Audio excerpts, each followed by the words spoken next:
What's up, everybody? Back for another read, back for another article. You guys seem to like those, and I like reading them. I like reading them to you. So I will be coming on more just randomly. Before I used to schedule it and stuff. Now I'm gonna do it randomly. So if you're getting alerts, come on in here so we can talk about this next one.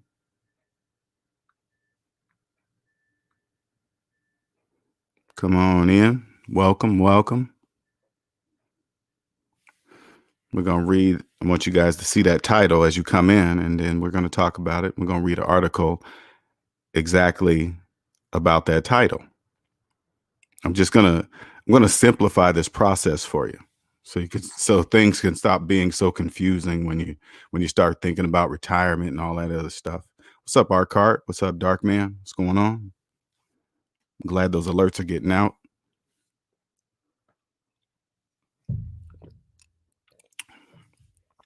What's going on?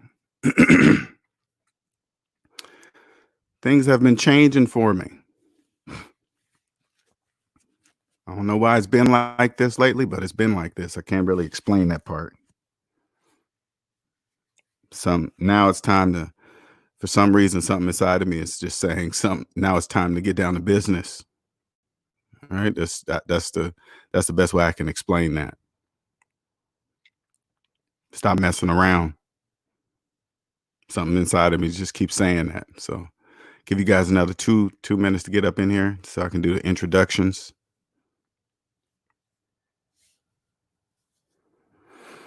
Something's just been telling me I've been thinking too small. I've been thinking very small. That's the problem. When you think small, people don't take you serious. They really don't. Man, you think small, you'll be treated as small. Believe that. So when you guys decide to get out here on your own and you start realizing what's really important, and that's the time in your life, once you own it, I can't really explain that. Because I promise you this, let's just put it this way. If you've always had a job all your life, you will never, you can't, it's impossible for you to know what it feels like to own the time in your life. All right. All right, we're going to get started. My name is LJ Young, and I'm a 100% debt-free motivational speaker and personal finance educator. I help people become financially free by helping them financially see outside what I call the debt matrix. And the debt matrix is a place where everybody believes in credit and debt and financing everything that goes down in value, and they still can't figure out why they're living paycheck to paycheck. Still can't figure it out, right? That's where I lived for the first 40 years of my life. That's what I did. Lived there, financing, making six figures, college educated, all the things people in debt believe mean something, right? And that was me until one day I woke up and I used the math that I learned in grade school. I applied it to my finances, and then I became free. It's that simple. I just applied the math that I learned in grade school, did it myself, and then all I did was believe. At that moment, I believed my own math, and then I became free. That's how it works, right? And that's all you got to do. That's all you got to do to become free is believe your own mathematics. That's it. That's really, it's that simple, right? But usually the things that are the most simple, the most obvious, those are the hardest things to see, the obvious. I know it sounds like an oxymoron. It's just the craziest thing, but it's usually the most obvious that people can't see. Those are the hardest things for people to see. It's just the craziest.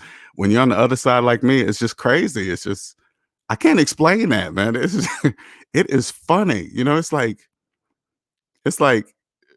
duh, nobody gets a finance car on sale when you finance it for 84 months. Yeah, right? Yeah. Then why do you believe you got it on sale?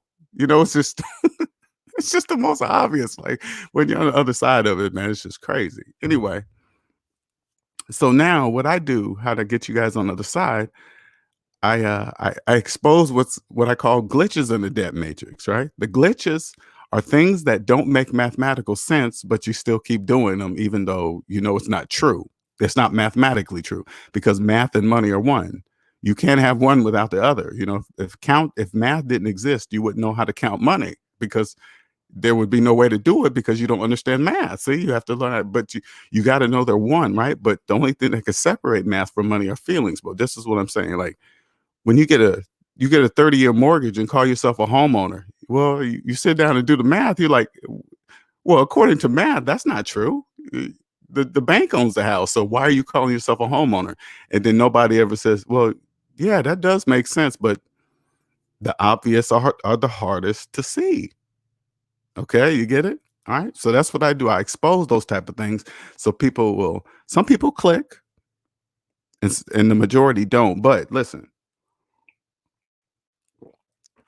what I do right now, it must be that way. Okay. I'm not just because I'm showing people, I want you guys to understand something. Just because I'm obviously showing you guys something, the opposite must always be true for this economy to be the way it is because it runs on debt. It runs on slaves. Okay. Slaves keep the economy going. I promise you. But and you're probably thinking, well, who are you calling a slave? I'm gonna give you right now. I'm gonna give you a way to tell yourself if you're a slave. Okay, add up all your savings and add up all your debt. Savings minus debt equals how much money you have in real life. Yes, including your mortgage. Yes, including your student loans. Yes, including collections. Yes, including it all. If that number is in the negative, you're a slave. That's you. I'm talking to you. If you don't even know how much debt you're in, right? I'm talking to you. I'm talking to you. You're a slave. If you don't know how much in student loan debt you are and you really don't care and you're going to become a forever student and you're just going to stop so you cannot pay. I'm talking to you. You are the top dog slaves.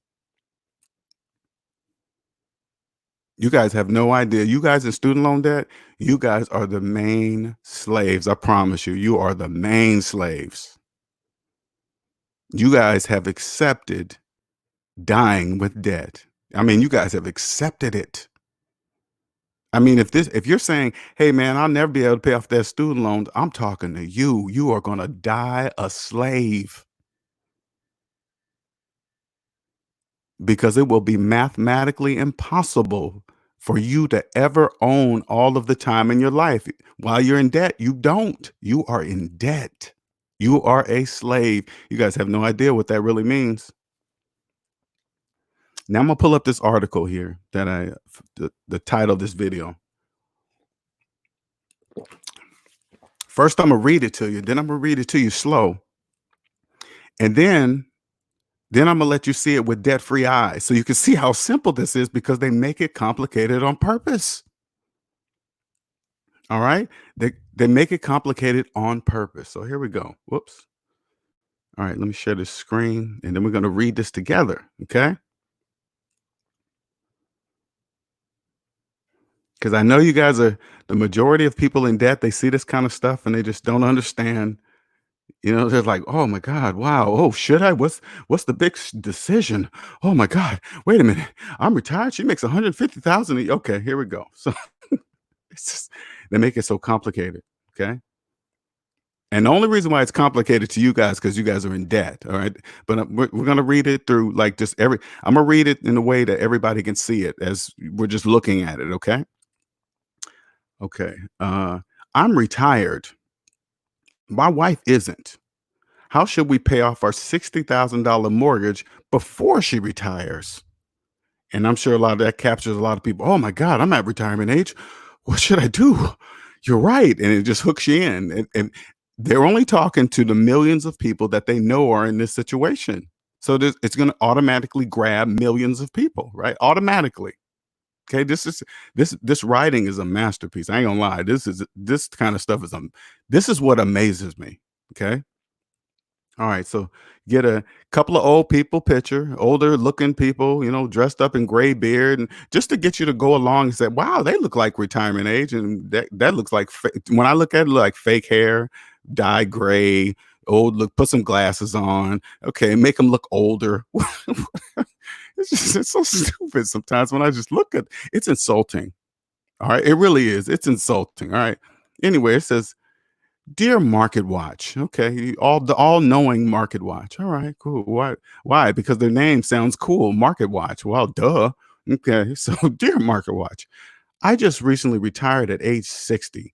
Have $130,000 in savings and sufficient funds in my 401k and sufficient funds. Okay. Oh, in savings. All right, cool. 401k and sufficient funds in 401k.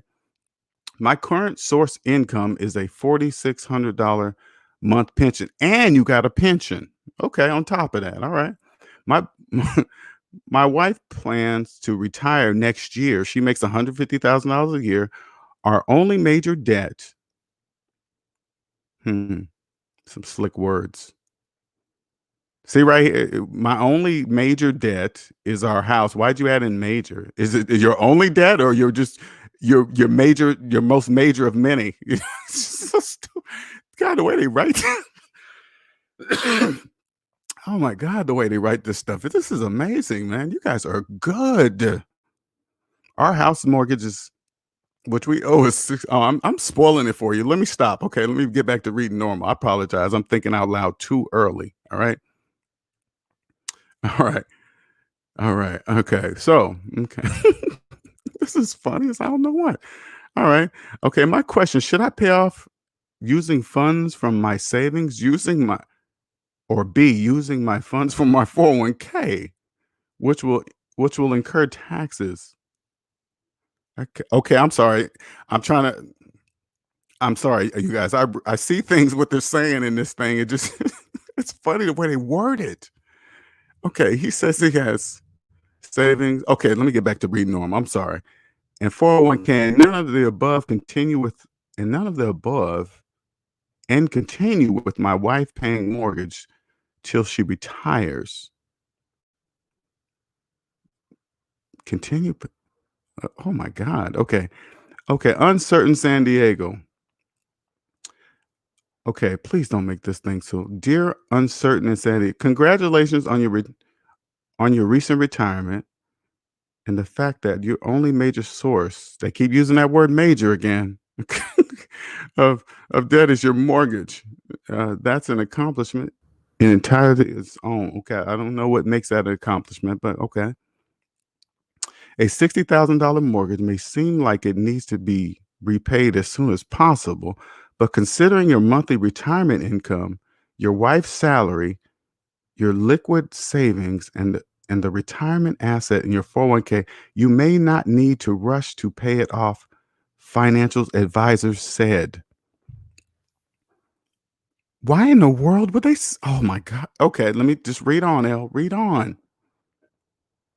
Okay, this would take too long. Okay, this would take too long. Okay, I'm gonna have to go and just talk out loud with this one. Okay, finance. Some advisors said. Okay, debt is okay. I got to read it slow because they're saying multiple things in these statements. Okay, you guys can't see it when you're in debt. I promise you. Debt itself is either good nor bad, said Lexington Principal. Okay, that's true. Okay, your long name, Lexington's. Oh, so you could sound important. Okay, I got it. I got it. Debt only becomes bad when there's okay, you just said back here, you said it's neither good or bad. But then you said down here, it says debt only becomes bad. Which one are you saying? If it's not that, then it turns bad here? Okay, tell me why it turns bad here. Debt only becomes bad when there's a lot of it at a high interest rate and it struggles to pay off. Then but you just told me it was not good or bad, but now down here is bad. Why are you saying that? Oh, you're talking to the slaves. Oh, I get it. I get it. Even though you just told them it wasn't either or, but now it is down here. Okay, whatever. Let's move on. This is so stupid, man. I will preface this with saying these suggestions are based solely on what you told us. We don't know your full financial picture, such as your monthly fixed expenses or your goals for retirement. You need to know all that. Okay, these advisors are referring solely to how one could or should pay off a mortgage when approaching retirement. And they suggest you speak with a financial planner for more comprehensive plan that incorporates all the aspects so we can make more money. We suggest you do all this nonsense so we can make some more money. Because if you figure out how to use mathematics, we are done. Okay, let me just go back up to the top and then we'll come back in there. Okay, this let you guys see how simple this is. Okay, this is simple. He has $130,000 in savings. He could pay his house off right now with his money and stop all the interest he's paying right now on his house. That immediately stops. The reason why he doesn't see that as interest he's earning because he's paying it. That's why he doesn't see it like that. Pay your house off, and that's a guaranteed interest. You won't be paying any more until you're dead. That is the most obvious. And then check this out. By paying his house off, what else he can't see? Slaves can't see this. Okay, you guys cannot see this type of obvious. The obvious is the most hardest to see. Pay your house off, you will be immediately catapulted above millions upon millions of people financially. You know why? Because you will be a true homeowner, while all the other slaves just believe they are. Isn't that the most obvious to me? That's the most obvious.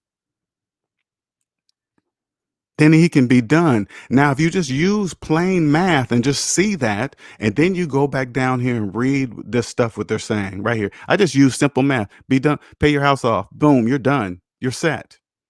You don't have to worry about anything.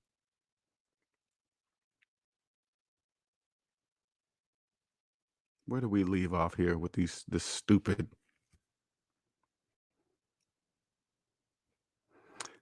paying off the mortgage and retirement? Worst thing if the world of monthly income can't. Well, okay.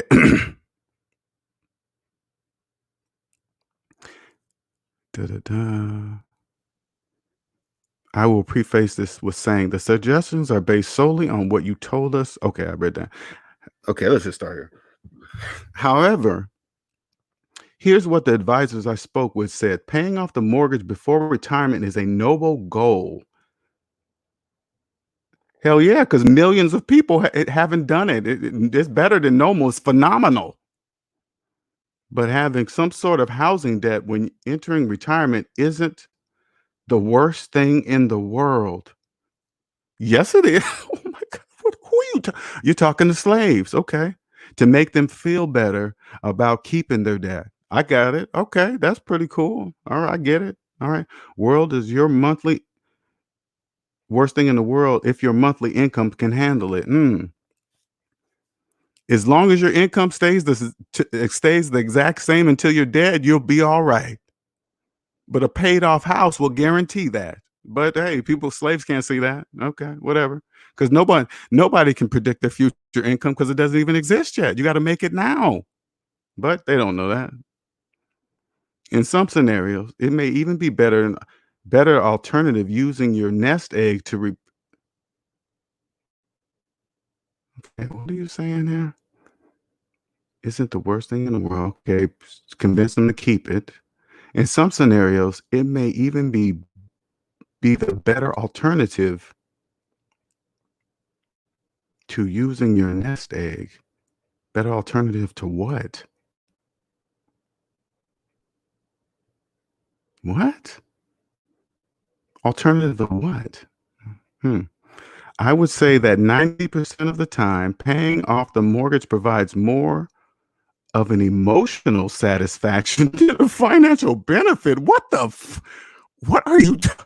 You are, hey, you slaves, listen, slaves, uh, they are just doing you guys so dirty. They're just slapping you right in the face. They're slapping you right in the face. They throw emotion into saying paying off your house will be more emotional. No, no, it will be factual. Okay. It won't be emotional. You pay off your house, it'll be factual. Oh my God, this is good stuff. Said Lori Nardone, managing principal at Shira Ridge Wealth Management. They put all those important names and then ain't nobody gonna look that stuff up. It just sounds cool and important. Slaves fall for it. All right, whatever. With mortgage rates so low and possibly still a viable tax deduction, it can often help the entire financial situation to keep your mortgage. So, with mortgage rates so low and possible still a viable tax deduction, so get a tax. Listen, slaves, you can get a tax deduction on interest paid on a loan you don't even have to have. And you guys will be you guys will be satisfied with the interest, a little piece of sniblet of tax savings on a loan you don't even have to have. It's just the craziest nonsense. Mm-mm-mm. You get a tax benefit if you keep it, slave. All right. And then, hey, the slaves fall in line. They just fall right in line like it's nothing. Why? Okay, tell me why. Why? Tell me why. A few reasons. Okay, I guess there's a few. All right, let's go. Let's go. Keep it moving. Investments such as those in 401k are working for you. They are? Okay. All right. They're working for me. All right. How they working for me? Even though you've passed the age where you would incur a penalty for withdrawing for from your account that 59 and a half. All right, whatever. They tell you an age when you can spend your money. They're just telling you right to your face, hey, you can spend your money at this age, slave. And slaves they just believe it. It's just the craziest nonsense. Okay. Let's move on. You will still pay taxes on those assets. Yeah, you okay? Yeah, that's part of the rules. Taxes are hey, you guys, taxes are part of the rules. I strongly urge you to figure out taxes and follow the rules. Okay, it will make you rich. Just follow the rules. Stop. Don't cheat on your taxes. Don't cut corners. Don't believe in people that's going to get you more money on your return. Follow the freaking rules, and you will become rich. Do the opposite of the majority. All right, let's get back to this article. You still pay taxes on those assets, as you noted, and the rate of return for that portfolio is likely higher than your mortgage rate. What? You think slaves understand? Slaves are in debt. There is no way they understand any of that garbly goop. They don't even mean anything. Worst case scenario is roughly the same, and even then, you'd at least be breaking even. You should take money out of an account that is doing well for you, especially because doing so would diminish the amount of money left to grow in the next few decades. How do you know what is going to happen over the next? Nobody can see the future. Why are you saying that? And Michael Simmons, okay, let's get it right. And Michael Simmons, director of financial planning and transition wealth management. Okay, doesn't that whole name sound so important, doesn't it? It makes you believe it, slave. Taking money from a retirement account to pay off the mortgage when you have a decent income right now is not the best route. It's not the best route to pay off your house and own it free and clear. Okay, slave, listen to me. It's not okay. It would not benefit you to own your house free and clear with no bank involvement. It would not benefit you, slave. So keep it. Okay?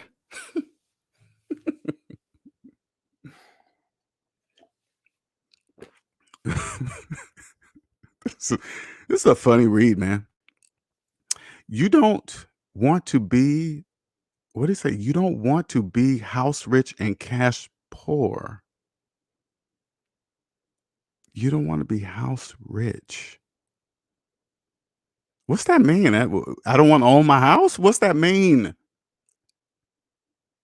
So you're saying If I own my house, I won't have no money? Shit is funny. Oh my God. Hey, slaves, I hope you're paying attention. They are doing you so they doing you guys so dirty.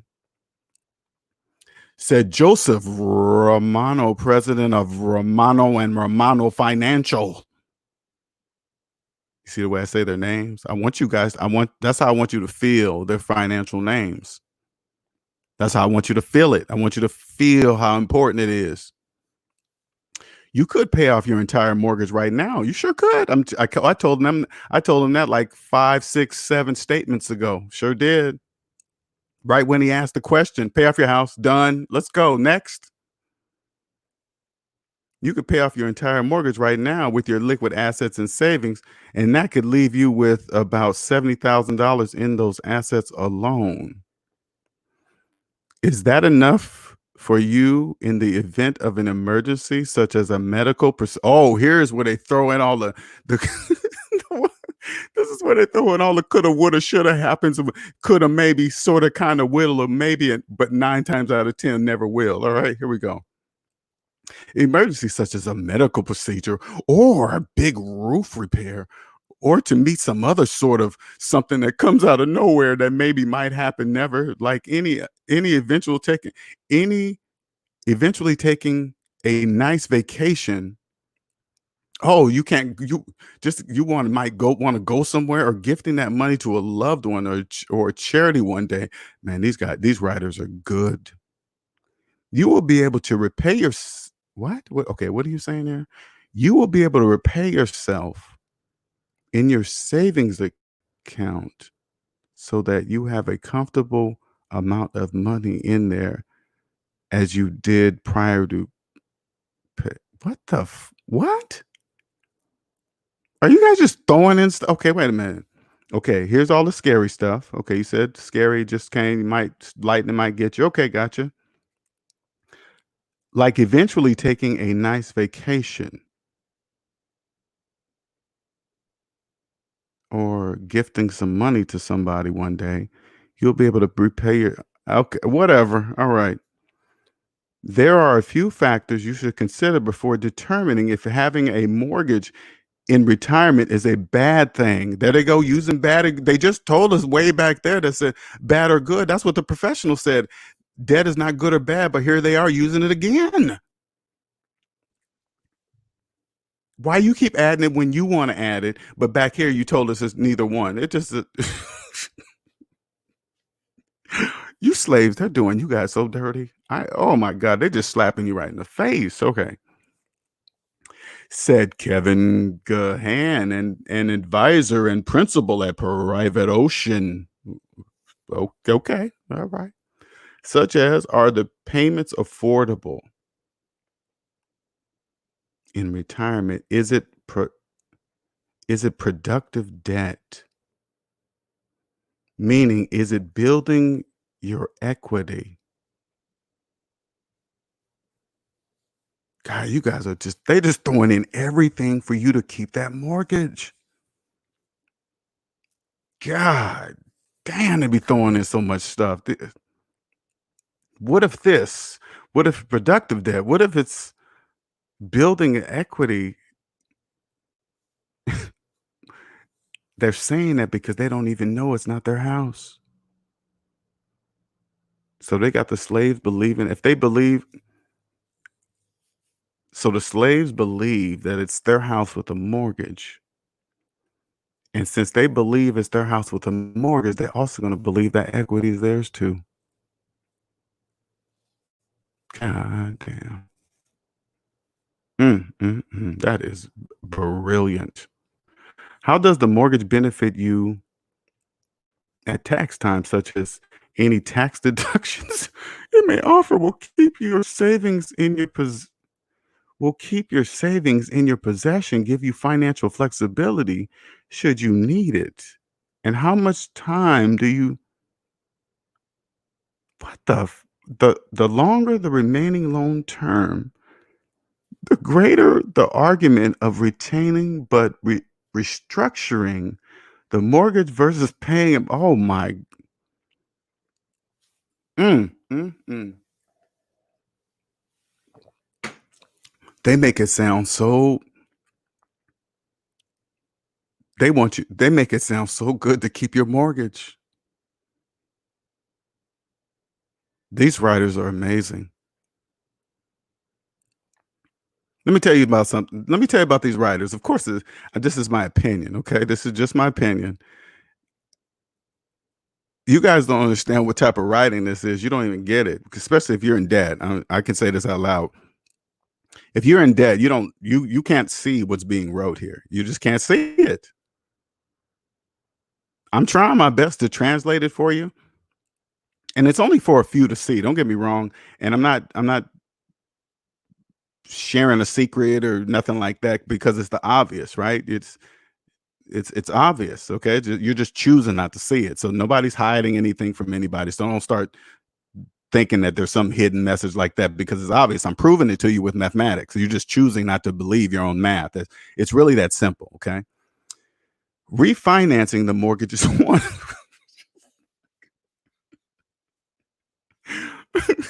Okay. Okay, refinancing the mortgage is one option, all right? If you decide you are okay with having some sort of a home payment in retirement, if you're okay with it when you retired, making less money than you did when you were working, if you're okay with continuing to make that payment, okay, cool, cool. It would be best to apply for a refinanced mortgage while your wife is still working.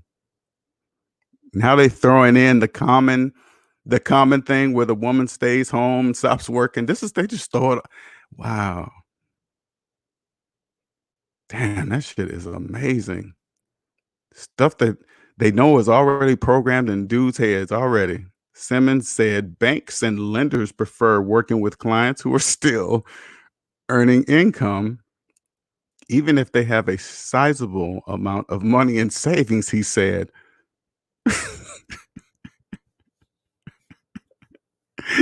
Oh God, these guys are good. When you own your own stuff, you won't need any of their services because you won't need them. You have your own money. God, it is so stupid, man. It's so stupid to read this. God, this is embarrassing. I ain't gonna lie. This is like embarrassing. Okay, I'm gonna read you guys comments. I mean, but I'm gonna continue reading on this, and then I'm gonna get to the comments. Okay, I see you guys in there. Okay, I'm not ignoring you, but this is entertaining. Okay, they suggest you refinance your house. Okay, okay. We're also in a low interest rate environment right now. You goddamn right. People are lost jobs. So you want them to lock in some you want them to lock into the housing prices of today. So when the housing market crashes, they'll still be stuck in the housing price of today. That is absolutely brilliant. Wow, okay, gotcha. Banks lenders prefer working with clients. Okay, I said that already. We're also in low interest rate environment, said John Pingleton. There were those names and titles again. There's those names and titles again. The senior advisor at the Vanguard. Oh, yeah. Okay. All right. Whatever. Which makes it opportune time to refinance a mortgage. Oh, this makes it opportune time. Lock your ass in the housing prices of today. Sure will. You'll see. It's like, millions of people are out of work right now, right? There's millions of people not going to be paying their mortgages. This is obvious. Okay, all you gotta do is look out your window. All right. There are additional costs associated with refinancing. However, yeah, it's not free. You're gonna you're gonna pay to lock yourself in the housing price of your house today. You're gonna pay to do it too, slave. You're gonna pay for it.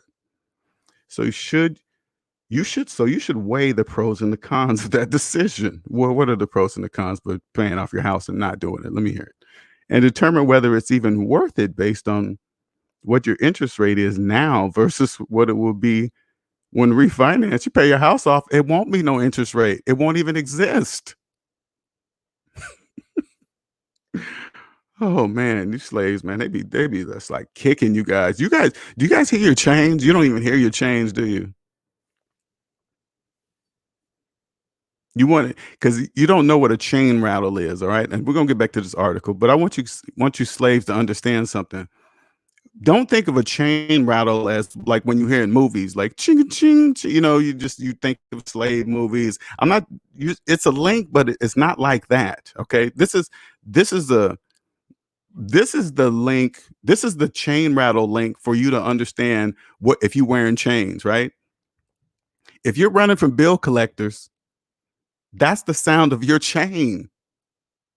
That's the sound of your chain. Those chain when you're running from bill collectors, you're running from debt. That's the sound of your chains. That's why they're after you. You are their slave. You're their slave. That's why when you don't have debt, nobody's chasing you. there are there are no chains. There are no bill collectors. They don't exist. None of them exist. Bill collectors would be out of a job when you're north of zero. Bill collectors would not even exist. So once you're north of zero, they don't exist. I'm showing you, right?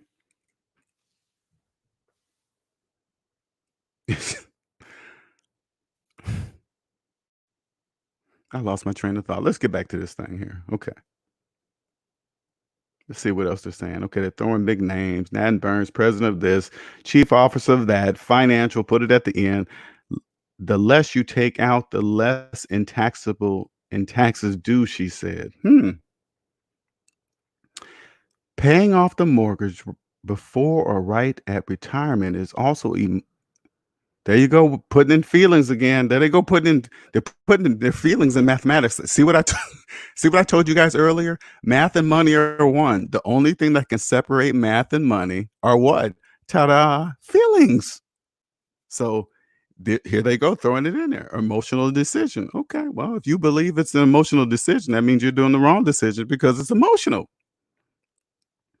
Even if the number suggests someone would be financially fine. Oh my God, no, they're not saying it right in their face, right? Even if the numbers suggest someone would be financially fine having some sort of mortgage while retired, even if the numbers suggest that path isn't for everyone, and could cause undue stress. Nobody wants that either. What are you saying there? Even if the math told them someone would be financially fine having some sort of mortgage while retired. If the if they looked at the numbers, they would know not to have a mortgage at all in retirement. If they looked at the numbers, but you guys said here, if the numbers, someone would financially fine having some what numbers? The path isn't for everyone and okay. Nobody wants. I have no idea what you guys are trying to say there. You're trying to throw some funny stuff in there. It can be financially practical for them and mathematically in their benefit, but if they can't be comfortable with that, it doesn't do them much good, Romano said. If paying off the mortgages goal is a goal of yours, there are ways to do so. Yeah, just pay it off. Just take that money and say, "Hey, what's 70 what how much you owe? 60,000. 130,000 minus 60,000 equals how much money you're going to have left. That's it." And then you just walk out the room. It's not a big that's only one way to do it. That's just one. You can ramp up your payments with excess savings from your monthly income.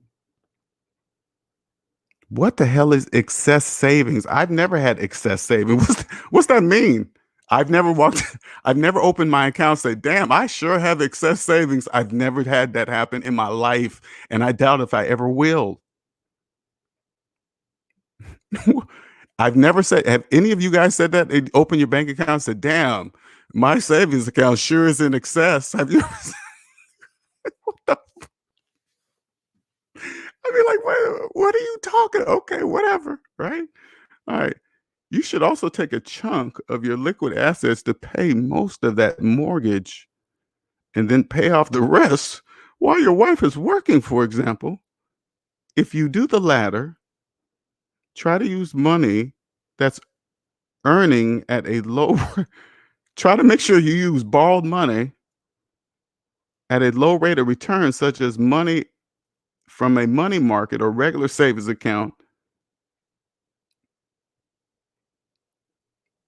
Because if low rate of return for them, but you have to use their service to do that.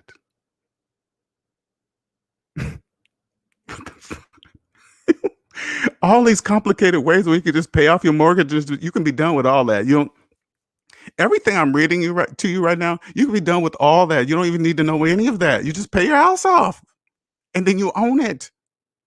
Who cares what they're saying? Who cares what they're doing? It doesn't matter what they're doing. It doesn't matter what kind of plans they have. It doesn't matter because that'll have nothing to do with you. They only do that to slaves. God, they make it look so complicated, but these writers are good. Remember, you're in control of your mortgage, not your not your lender, and that's an advantage. So they just told them. They, oh my God. They told them they're in a mortgage that they control. No, they don't. They owe you money. They don't. The mortgage is yours. They don't control it, but you just, not your lender, not the bank. Wow, they just slap you right in the face. And that's an advantage. What's an advantage? That mortgage is not, that's not my mortgage. Well, I'm not in control of that mortgage.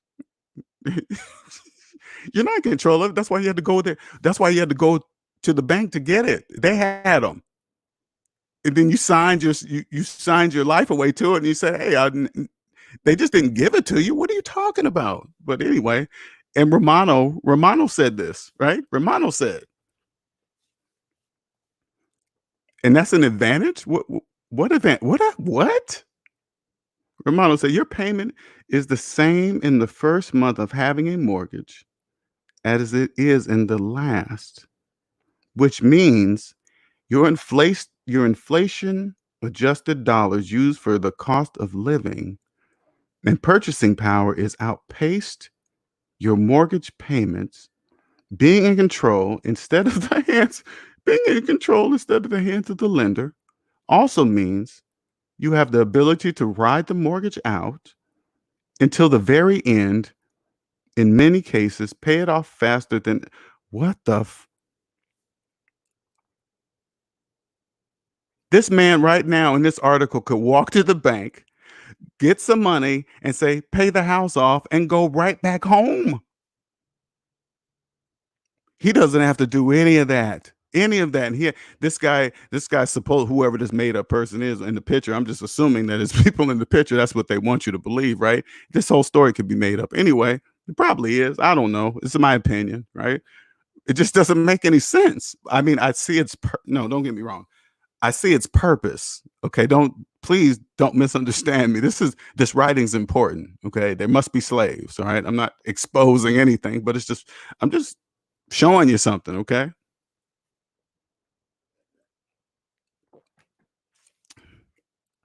Okay. How much? Okay, this last paragraph.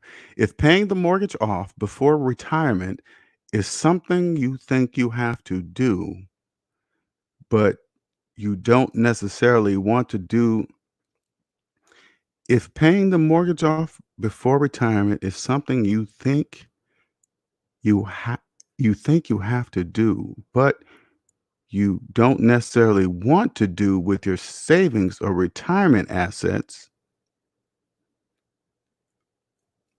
Okay, so if you don't want to use your own money, there's good news. You can wait it out, keep your mortgage, but if you decide you'd really like that mortgage paid off before your wife retires, try to do it as painlessly as possible, such as using the money earning low rates of return and cash that won't affect your near and far off retirement goals. They keep throwing this in there, such as using the money that's earning low rates. So it's in some kind of device that not only pays you the little bit of sniblets they really make on that money, you're going to pay them to do it because they're going to take a fee for that. Mm. So they'll get that there, and they'll keep getting money on the mortgage because they'll convince you that you should keep it. That is absolutely brilliant. That is absolutely. Oh, I'm not reading any of that stupid nonsense down there. That is absolutely brilliant. Absolutely. Absolutely. Okay, let me catch up here, you guys. I'm out of here. I'm out. I'm about to read some of these. All right. What's up, Cosmic? Mike Rambo. What's going on? I know I'm way back here, so I'm gonna try to catch up as much as I can. You have to change to be successful. If you are doing the same thing for 3+ years max, you're stagnating. And vote evolution is key for sure. Darkman says going through changes myself. LJ switching to 1099. Life full time is an eye opener. You'll never go back. And like I keep saying, to truly own the time in your life, you cannot have a job. I don't care how much money you're making at it. You can't. If you ever want to truly know what it feels like to own the time in every single minute of your life, you're probably thinking, how can I do that? I don't know. You got to figure it out. You got to figure it out just the same way I did. I had to figure that out. What's up, Dave? What's up, Gabriel? LJ needs a safe space without slaves. No, Gabriel, we need slaves. What's up, Life for Business? Get the chains. What's up? Thanks. $5. Shout out to Mike with the super chat. $5 super chat. Thank you, sir. Antonio, the borrower is slave to the lender. Sure is, for sure. What's up, L. Marshall? What's up, Nicer? Fred Moore. What's going on? It says, do not pay off your mortgage. Look at that. See? Hey, check it out. Even when I show with mathematics, they still say it. We need them. We need them. I told you, we need them. We need them, man. What's up? Come on, LJ, hold the laugh. I'd be trying to stop my laugh. That article didn't have enough in to fully answer, like how much are the monthly expenses and how long they did have the mortgage really see. And see, when I see that, I'd see the simple answer. You got the money in the savings? Yeah, go pay your house off. That's it. Done. It's not even complicated. Not even complicated. In San Diego, if they have 60,000 as a mortgage balance, they are way deep in the Amortized table. Oh, Amortized table. They are mostly paying principal at that stage. See, I just don't make it. It's not even complicated, really. You get tax deduction with the mortgage. Man. Oh my God! Listen what he's saying. Okay, I want you guys. He's happy to get a tax deduction on something that he doesn't even have to have in the first place. He is happy to get a tax deduction on something that he doesn't even have to have in the first place.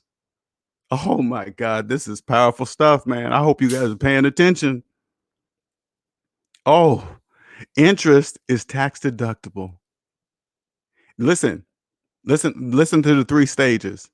He's happy to get a tax deduction on the interest of something that he doesn't even have to have in the first place. They be doing slaves so dirty and they be saying this stuff. Listen, you guys are watching this. They're saying it out loud. This is what I would do. Do you hear them? This is what I would do. Try to convince them otherwise. This is why I can say these things out loud, because they can't hear what I'm saying. You guys think I'm joking. Slaves can't hear us. Slaves can't hear me. They cannot hear me. And check this out. I want you guys to pay attention. I can prove it to them with mathematics in front of everybody in this channel, and they would still not believe it. That's how powerful this is. Jovan says, beyond the mathematical understanding of savings minus debt, What's LJ's process of helping people get out of debt that already been accumulated? I sit I sit similar to the Ramsey approach. The Ramsey approach. I didn't get out of debt until I found Mr. Ramsey. Let me make sure everybody in this room understands this. I didn't buy any of his programs. I'm not saying not to, okay? I owe him my life, and he doesn't even know it. I owe Mr. Ramsey my life. I had no idea I was in debt until I came across him on the internet. And you know what I got when I came across him? To me, this is what Mr. Ramsey said to me. Hey man, just apply the math that you learned in grade school to your finances and you'll be a winner. That's it. Now everybody can't hear that. You got to be ready to hear that. This is why Mr. Ramsey is so successful. Everybody's at different stages in his programs to understand what's really being said. I was lucky enough to be able to understand directly what he was saying. Apply math to your finances, Linnell, and you'll win with money. That's it. Next. That's what I saw, and that's what I did. That's it. I didn't need any program to tell me to believe my own math. I didn't need a program to do that. I'm saying things out loud to you guys. So this is not, and it doesn't matter that I want you guys to understand something. It doesn't matter that I'm saying these things out loud because the way things are it has to be that way. It has to. I don't need a program to tell me to believe in my own mathematics. I don't need a program to do that.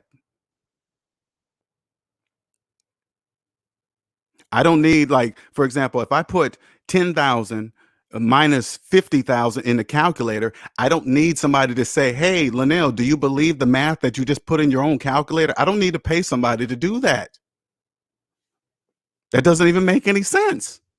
But everybody's at different levels to really click to understand that it's just mathematics. I owe him everything.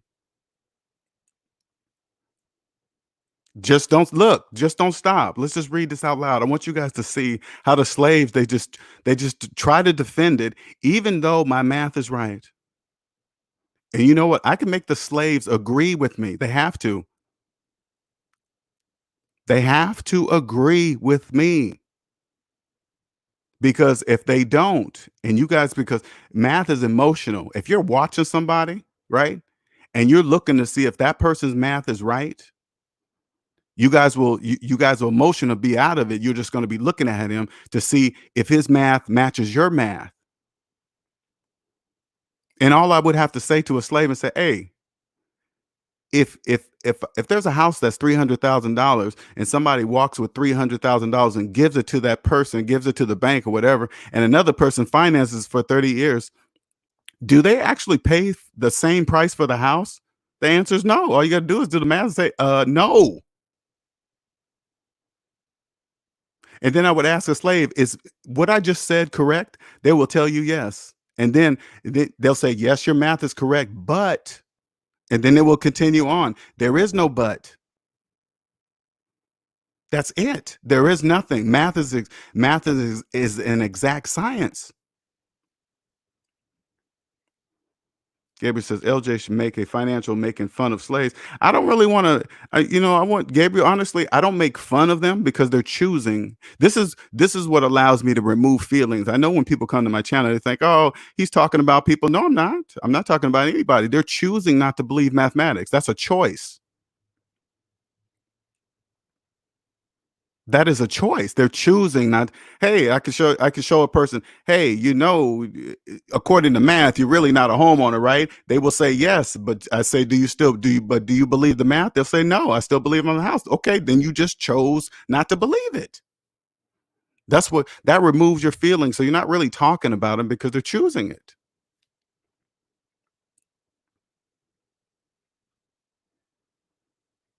I rather fully own the house. That's the only way. I want you guys to understand in this room. The only way you can own a house is if you pay for it. I'm gonna make it even simpler, more simple. The only way you could become a homeowner is if you pay for it yourself. That's the only way you can become a homeowner. There is no other way. Only slaves believe they have options. Only slaves believe that. I can't make it any more simple. It doesn't matter how you feel about it. Doesn't matter what I'm saying. It doesn't matter if it makes you angry. Those are feelings. You keep interjecting those feelings, you are going to go broke. What's up, E-Man? Cosme says I wouldn't pull out my investments either.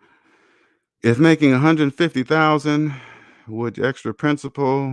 Okay. I'm just hey, Cosmic, I'm just going by the math. I don't really add it. I'm not adding in anything else. I'm just going 130,000 minus 60,000. That's all I'm doing. I'm not doing anything extra. I'm just I'm just putting the obvious out there. That's all is my math.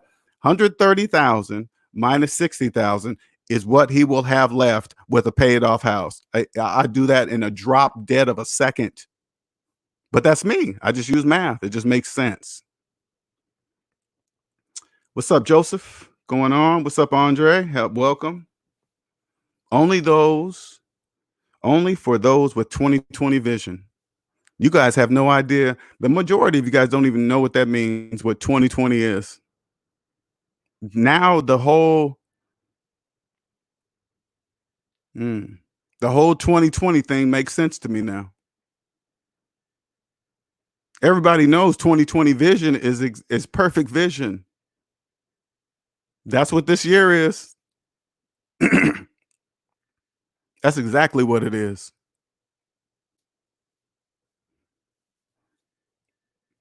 And let me tell you something. When you get 2020 vision, man, let me tell you something, you guys. You guys don't even get it. You don't even get it. You don't even get it. You don't even get it. The only way you can ever own every second time, every minute, every second of your life, you cannot have a job.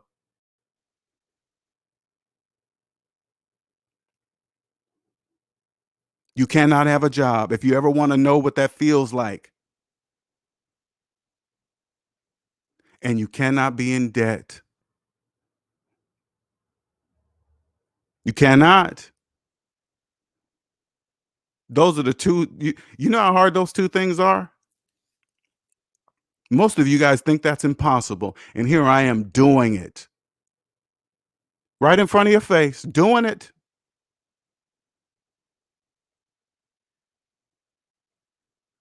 It's a double edged sword, though, because once you feel it, that's it. There is no going back. I'm going to tell you something.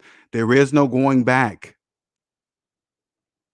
A 40-hour work week sounds like prison.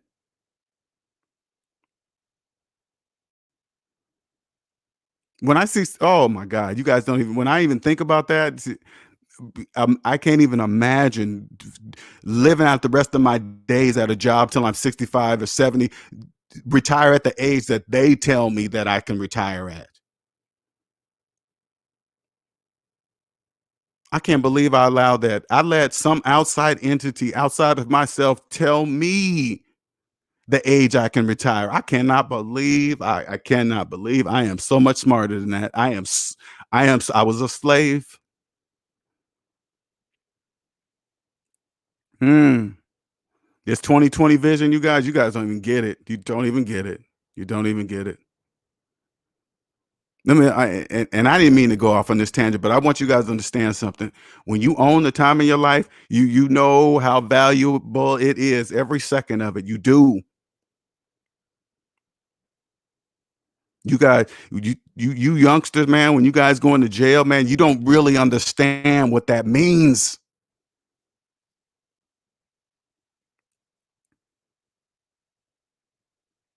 You hear these youngsters talking about time like it's something that they're gonna get back. Oh man, ain't no big deal. I'll just do 5 years. That's five years of something that you're never gonna be able to get back from ever, never. Nobody can give it to you. Once it's gone, it's gone. That's 5 years of you can't do nothing that you can. Oh my God, you guys don't understand what that means.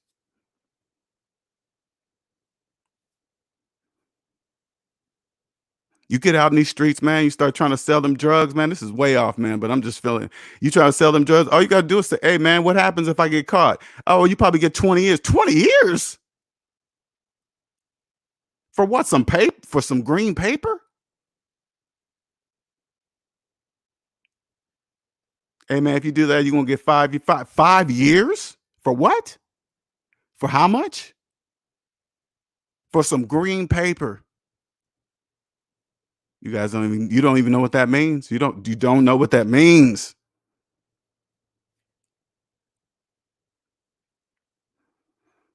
Some are not ready to see this, man. You guys, a lot of you, there's no way you'd go crazy.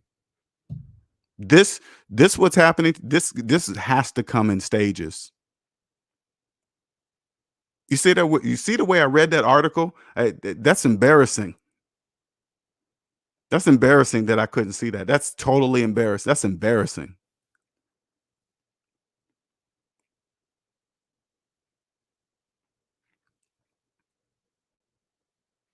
Mm, mm, mm,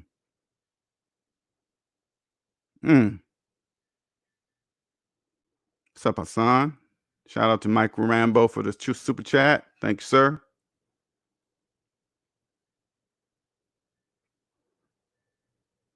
NC Big said not really interested in talking. Mm.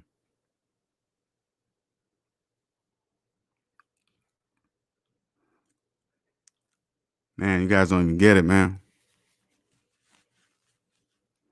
I read you guys that article yesterday too. Hmm. They just do it right in your face. They did that to me right in my face too. Right in my face. Right in my face. I financed. How many houses I financed in my life? 3. That's crazy. I barely even remember it happened so fast. How many I financed? 2 or 3? Shit, I can't even remember. That's bad. That's not a good thing. That is very bad. I hope you guys are paying attention.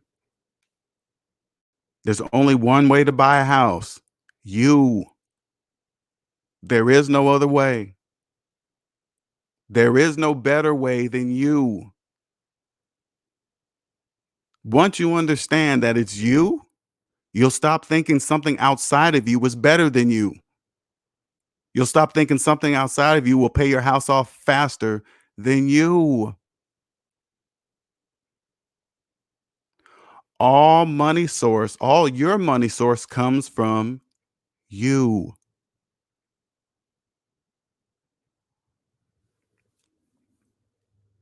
You.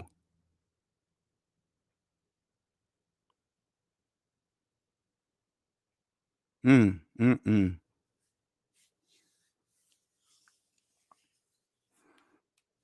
Once you experience that, I'm telling you, once you experience that, there is no going back. Nobody will nobody will get in your way. I promise you, nobody will get in my way. Nobody. Doesn't matter who it is. Doesn't matter who it is. It's like, let me give you an example. If you're with somebody and you know it's not going right, you know it's not going, you know it's not. No matter what you do or say, you just know it's not. All you got to do is this: step outside of it and pretend you're looking at the two people, and they're just some, like, as you're watching some TV show or something, right? You're disconnected from it, right? And you see what one person does to the other or vice versa, and you say, wow, if that person did that to me, would you stay or leave? You'll choose the most obvious, because why? Because there's no feelings involved. You're like, oh man, if somebody was cheating on me, I'll just leave. It's so easy. Yeah, I wouldn't allow them to do that to me, because you're disconnected. Now, put yourself back into yourself and right back into the situation. The situation doesn't change. The only reason why it changes is because now your feelings are involved. That's the same thing with money. The only reason why you have none, because you're choosing not to believe in mathematics. That's it. It's nothing. It's nothing spectacular. It's no big deal. It's not. None of it's complicated. Not at all. Banks are not evil. Financings, and they're not the devil, interest rates and interest fees and overdraft fees, FHA loans, whatever. It does. It's not. None of it's evil because you don't have to use any of it. You're choosing to use it, and when you choose to use it, you're a slave.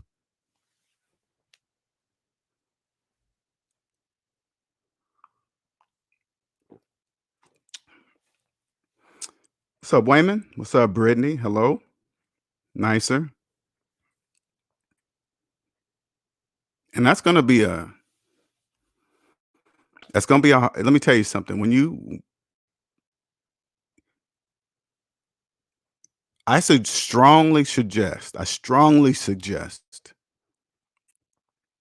that you try to understand 2020 vision. I'd strongly suggest you you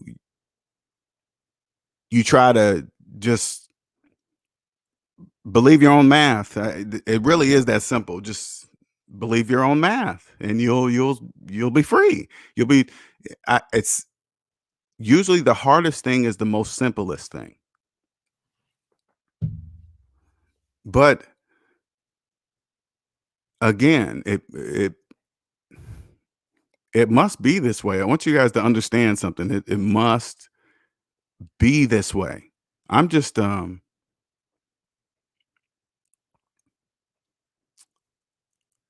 I've been approaching it this one way, thinking it's just one direction, and it's not that direction. It's a different direction.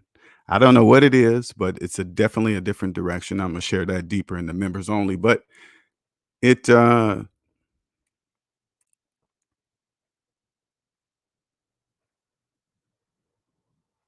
it must be this way. It's just I don't know how to describe it. I really don't.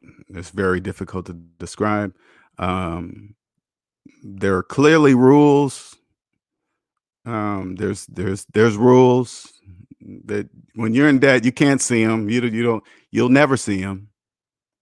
Um, you'll never really understand articles like this with truly what they are. You'll never understand that. I just put it this way. I clearly understand that there are rules. All right. There's no doubt about that. There is no question. There's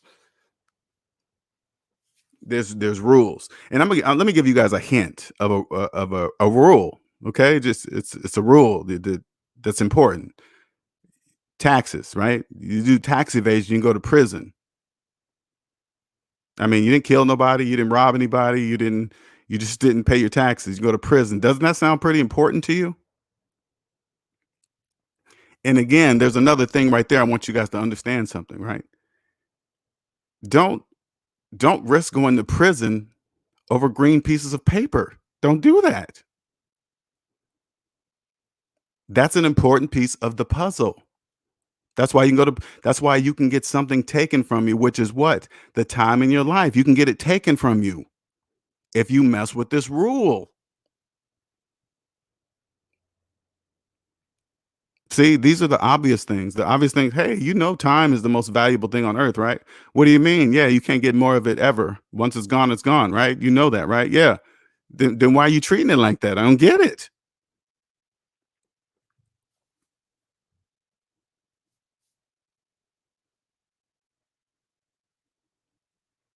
All you got to do is all you got to do is understand the rules.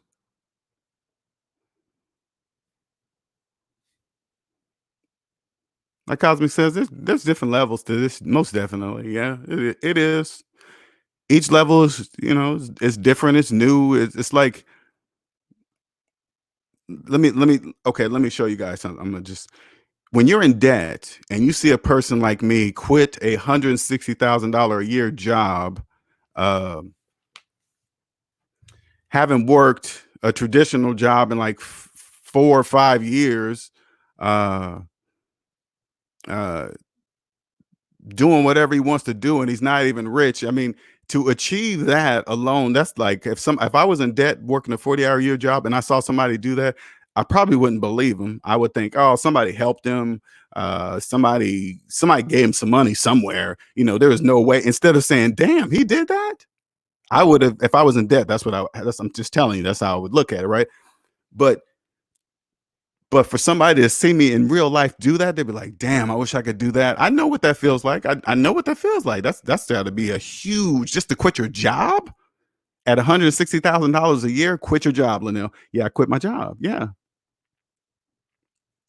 that alone seems like unbelievable. Well, I can tell I'm at the beginning of the next level and I'm brand new. I feel like I got to start at the bottom again. You know what I'm saying? It's a good bottom. Don't get me wrong. It's a good bottom. It's a very welcoming bottom. But when you reach that next level, you're like, damn, here's another load of stuff that I didn't even know that connected with all this.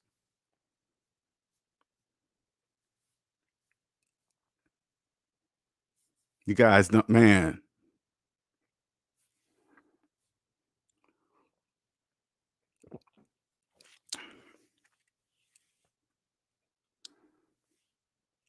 Hassan says there's a guy I work with.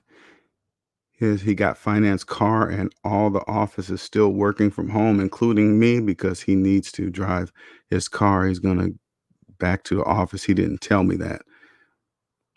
This guy I work with, he's got a finance car. Office is still working from home, including. Okay, I think I know what you're saying. I know he went back. He went back because the finance slavery at his finest. So yeah, he went back to work for us because he got to keep his car. He don't want to let his car go.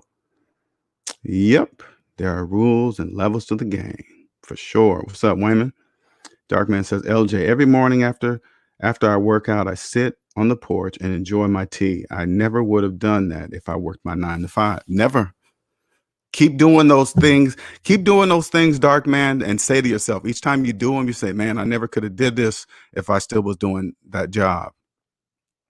Each time you go to a different area, look at something, maybe it could be the simplest of things. Maybe walk downtown in the middle of at 10:30 in the morning saying, damn, I would be in work right now. Normally, I wouldn't be walking on the sidewalk in a sunny day at 10:30 a.m. Keep saying that to yourself. Okay, because I'm telling you right now, I don't know how you're gonna do it. I can't tell you. I'm not saying quit your job. I'm not telling you guys to do any of that. Don't do any of what I'm telling you to do. I'm just telling you what I did. I'm just saying to you, it's 100% impossible to own every minute of your life as long as you have a job. That's impossible. You will never know what it feels like me, and it doesn't matter the amount of money I'm making or whatever. The money doesn't matter. Okay, the amount of money people make, it doesn't matter. This feeling that I'm trying to describe to you. The only way you're going to know what that feels like if you do not have a job, not by somebody firing you or laying you off. No, you must choose to not have a job. You must walk in and say, you know what? I quit. That's the only time you're gonna know. That's it. That's that at that moment, that right there at that moment is the start of when you will know what it's like to own 100% of the time in your life. Once you know what that feels like, then you're gonna know you're gonna do everything in your power to make sure it stays that way. Because there's the double-edged sword. Once you feel something that the majority of the population have no idea even exists, that they don't even know, slaves don't even know.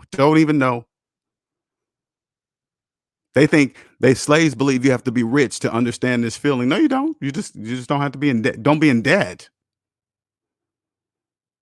Slaves don't know all they got to do is get to zero. They don't have to get to 1 million. All they have to do is get to zero. That's it. Once they get to zero, they're no longer a slave. It's just like that.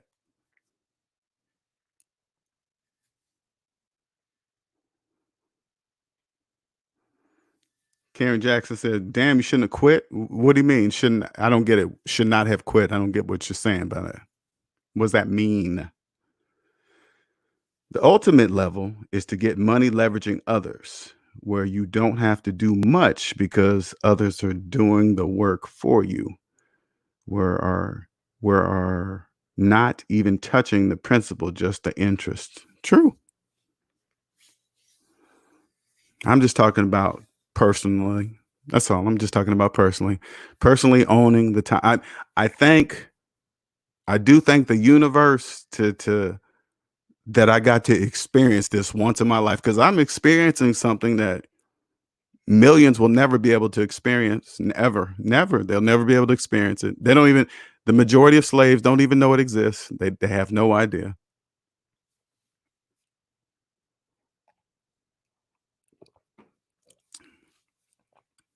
They like they'll look at sports players, right? They'll look at sports players like, what's that quarterback that just got like a $500,000 contract, right? Some crazy amount of number, Kansas City quarterback, whatever, right? Slaves look at that amount of money and say, "Oh my God, only if I had that much money. Only if I had that much money." But at the same time, they don't really understand that that means if for that amount of money, he no longer owns the time in his life. He doesn't own it anymore. Now, I'm not saying that he should not take in the contract. Okay, don't misunderstand me. Okay, I want you guys to clearly. I'm just trying to point out something. For the 10 years, for the next 10 years of his life, he will never ever own 100% of the time in his life. That's all I'm saying. Now, by making that much money, that will probably be the only 10 years that somebody ever owns the time in his life. See, you guys, that's totally set up right there, right? That if he's smart, it doesn't, just because they get that amount of money doesn't mean they're going to keep it. Okay, please don't misunderstand that. And after taxes, it's really not that amount of money. Okay, it's don't believe that kind of stuff, right? But slaves have never seen that, so they think it's a difference. They believe that player's life is somehow better than theirs. No, they still don't own the time in their life.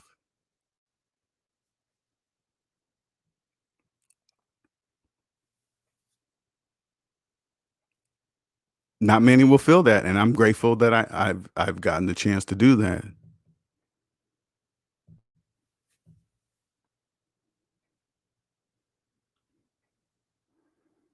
Unless you reach that level, LJ, you will run out of time because your savings will be depleted. It's more like renting freedom, that stage, and it has an end date. Hmm. Well, see, I don't really think like that, Cosmic. I don't I don't think that there's some time that's gonna run out or something bad if I don't do something. Nothing in my life has ever been like that, ever. Nothing is ever. I'm gonna just say that to you right now. Nothing has ever been like that for me. Every time I've made a move in my life, it's always been better. Every single thing I've done since I started working as a kid, this is no different. This is no different for me. There is no end date. I'm doing exactly what I'm supposed to be doing. Exactly. That's why I'm even here. That's why I'm even here, even talking to you guys on this mic. I've always known it. And this is not, I'm gonna explain something to you guys so you guys don't think I'm bragging. This is not a joke. I've always known I was supposed to be somebody. I've always known that. I've always known that. Throughout my life, I've always said, "Hey, man, I'm not like everybody else." That's what I said to myself all the time. I used to say that to myself all the time. Now I can't tell people that because they'll just think you're bragging or you're just crazy or something. Whatever. You can't tell people that, but I've always known that. Always. And voila, here I am. Here I am. Now, what's so crazy is this. Slaves will look at me and be like, "Oh, who do you think he is? He's not big as this person." Then they'll start comparing me with other rich people that have already done it, that are bigger than me, just because they started before me. Well, yeah, duh, that's how it works. Yeah, that whatever. Instead of just looking at themselves and seeing where they're at. All you gotta do is look at yourself and be like, okay, am I happy where I'm at? Nope. Then you gotta do something about it.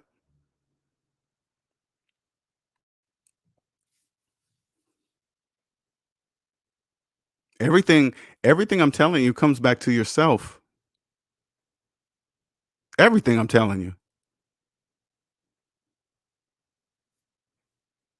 I'm telling you, everything. Everything is you. You'll be able to read articles like I do. Hey, Andre, is it a I don't know if you told me this already, but is there a name for that type of writing? The article I just read, is there a name for that type of writing? Because uh, no one would even know to look for such writing.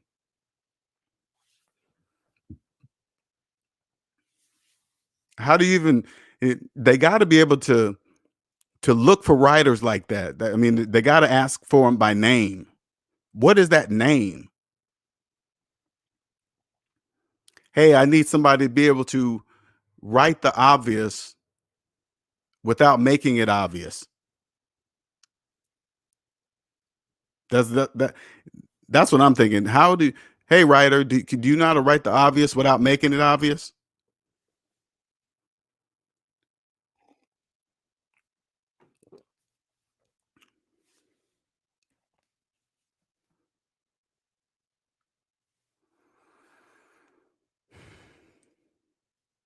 I hope you have an answer for that, man. I'm curious. All right, any questions of me? Now, this is during the lives is the only time I'm gonna be giving out free advice anymore. I'm just gonna make that clear right now. And I want people to I've had to cancel a couple of appointments that just I mean, I'm not blaming anybody, but I wrote them and say, hey, I don't do it anymore because I'm serious. I just don't do that anymore. This is the only time this the article link is in the description. Persuade essay. Persuade essay. So if you said persuade essay, they would know exactly what you're meaning to write. Wow. Okay. Persuade essay. That's got to be a rare type of writer. That writer right there got to make some serious money. That's a talent and a half right there. Persuade essay. How could a persuade essay work for me? Hmm. I don't think they could write for me because they're not persuading anybody. Well, a different type of persuade. I guess persuade them to believe in math. Hmm. Hmm. Okay, I got to think about that. Hey, persuade essay writer. I want you to persuade people into believing their own mathematics. I'm sure that person say, "Well, I've never had anybody ask me that question before." Whew, I'm gonna have to look for a different kind of writer for you, buddy. Sorry, we we get millions and millions of practice elsewhere, but nobody asks us that question. Nah, mm-mm. Lottery Guru says, LJ, I'm still trying to convince my cousin not to buy a home. I told her this is the worst mistake she can ever make. The crazy part about this is she isn't working. Her son is the the responsible one. I'm sorry, man. There's no way you're gonna be able to stop him. It's it's very sad to watch. Okay, it's very sad to watch. She's not even working, don't have any money. And guess what they're about to do? They're about to lock her into the housing market value of her house, this house today. And they're going to tie two people to it. Mm, mm.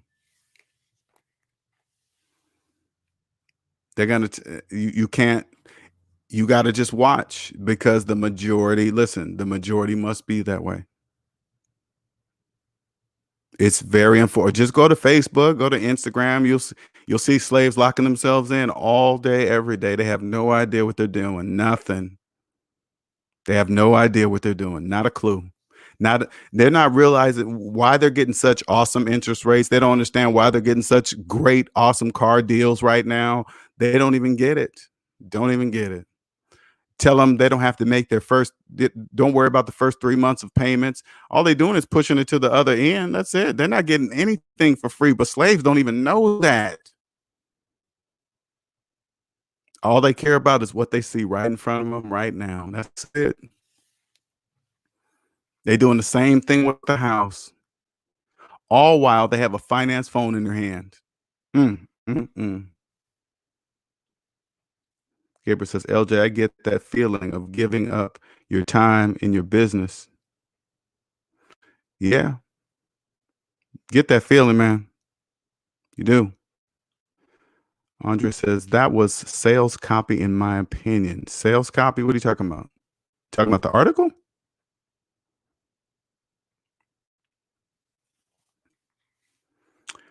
Yep. I want you, I really do want you guys. I'm here to wake up a few. I know I'm here to wake up a few. I'm here to, it really doesn't matter your age, because people always ask me, uh, who is your demographic? People don't understand. It's really not an age thing. Okay, I could catch somebody at a young age to where they never have to worry about debt. I mean, the earlier the better you catch it. That's the only benefit. If you The earlier you catch this in life, it'll be better for you, right? But it doesn't matter where somebody wakes up and understands me. So it's really not tied to age, because math is timeless. There isn't time has nothing to do with math. Okay, 1 plus 1 is going to always equal 2, no matter what year it is. Okay, you got it.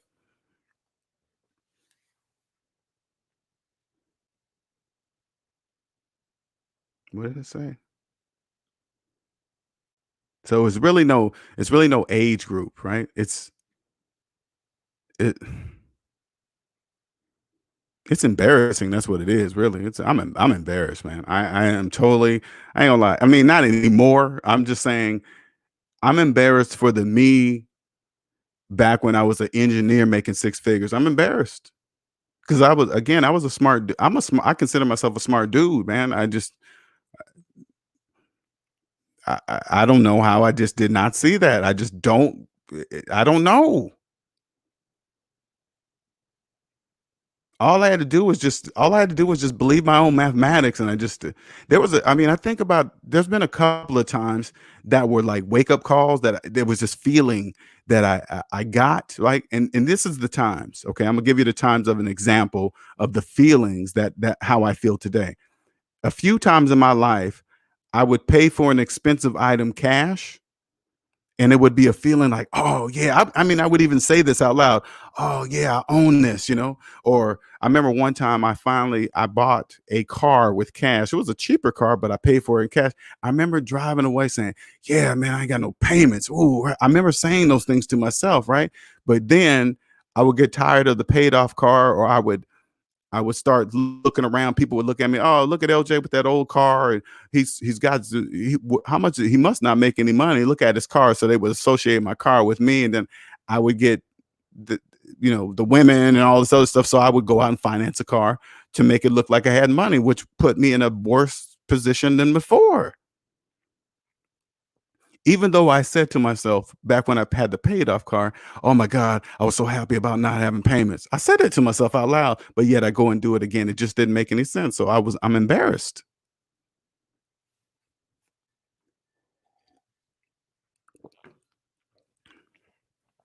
I remember this one dude, I'm still friends with him today, man. I remember being in a car. I had a newer car, and I was so deep upside down in that car. Oh my God, I was so upside down in that car. And a friend of mine came into some money, and I think I had to have been telling him about it, and he loaned me the money to pay off my car, and then I paid him back. I paid him back. I have like now that I'm out of debt, I have no idea. I didn't really understand the magnification of that moment. You know, I didn't. I don't, and I don't. I didn't really understand until I was out of debt of what that really meant. For some, first of all, not just because of the person that to give me the money to pay off my car, because it was like $17,000, right? And the car was probably only worth 10 or 11 or some stupid nonsense like that, right? And he gave me the money and said, just pay me back. And I paid him back every penny, made sure all payments right on time. You know, I was never one to not pay my bills, right? Pay my debts, right? But that freed me. At that moment, I was no longer a slave. And guess what I used to say? Wow, I ain't got no more payments. And guess what I did again? Went right back and financed another car, thinking, okay, I just time I won't let it go over. I won't get upside down in it and stuff like that. They just slaves don't really understand that when you can come in with a car with that you're upside down on, and they rolling into a new car loan. Oh, you guys have no idea how far. Oh my God, they do you guys so dirty. That article that we just read is just stay in your mortgage. That's all. The whole article is just basically saying, keep your mortgage as long as possible, please. That's what it is. You got people coming in the channel trying to give you a reason, saying it out loud too. Hey, I'm happy to pay to save on taxes on the interest of something that I don't even have to have in the first place. I'm happy for it. Only slaves are happy about that.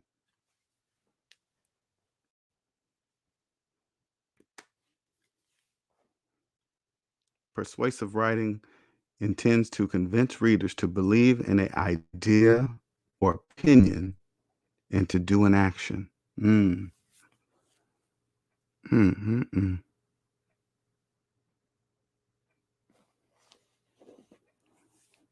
See, but okay, so Andre, what I'm saying is, okay, they're persuasive writers. Okay, that's kind of obvious. Okay, hey, we want them to believe and do this, but then there's the persuasive writers that write this bank stuff, like this money market account, right? Now, I'm not talking about the persuasive writers to get people to buy some stuff, right? I'm not not them. I'm talking about like what the way I read this article. That's a different kind of persuasive writing. That's like a next level type of stuff.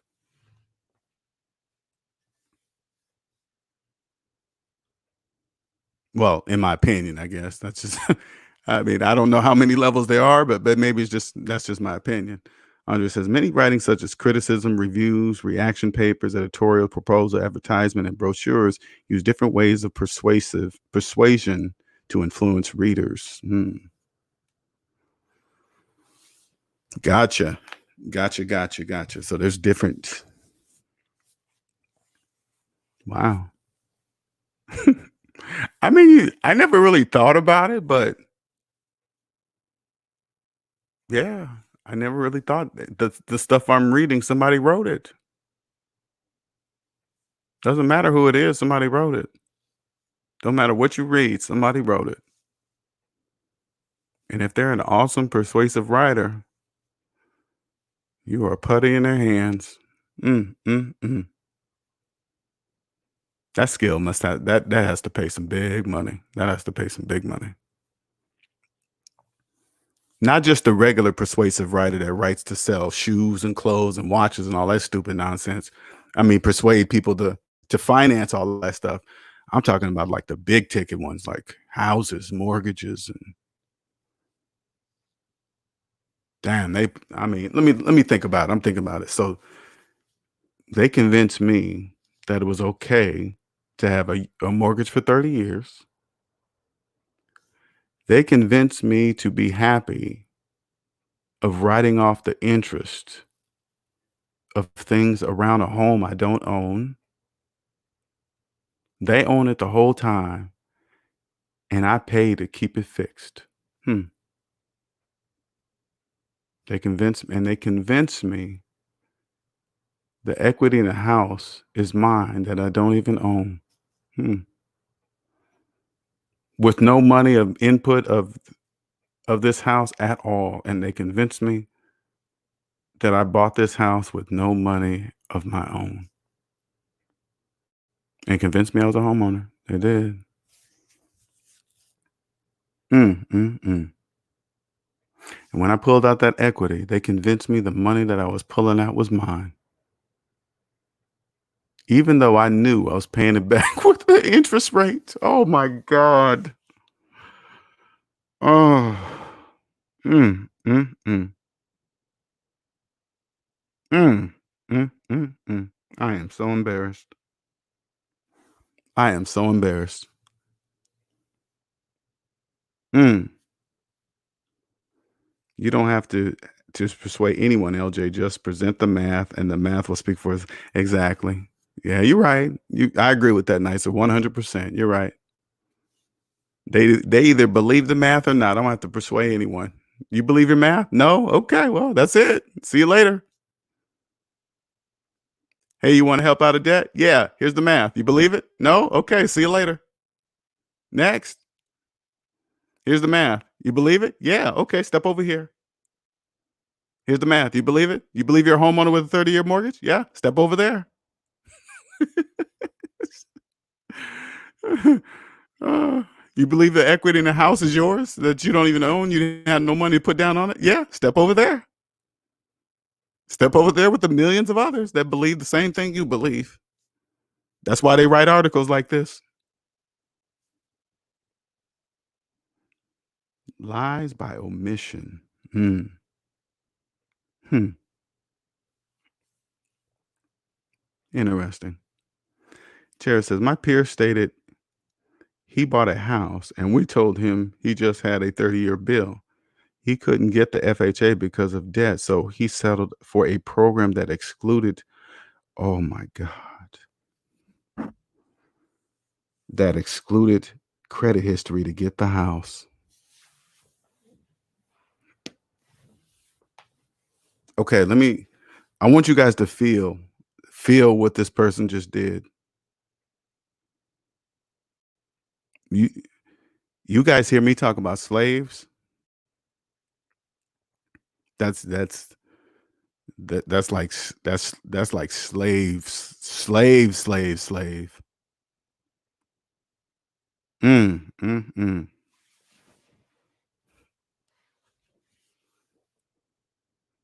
You know the only type of people that get loans like that exclude credit history? People in debt. Because only people in debt care about that. The only reason why you want credit history not checked, excluded, you know why? Because you're in trouble. You're in financial trouble. That's why you want it. When you're not in debt, you don't care. Hey, you want to check my credit? I don't, yeah, whatever. You think that number means anything? It doesn't. It doesn't mean anything. I don't care. You want to check my credit? Yeah, sure. People that know, they just want to check to see if you have debt. They check you got money and no debt. You're the prime. You understand how it works. That's all. It's not a secret. It's not that's. But if they check your credit and you're deep in debt and you believe you got $20,000 down for a house, you are a slave. Why? Because you believe you have $20,000.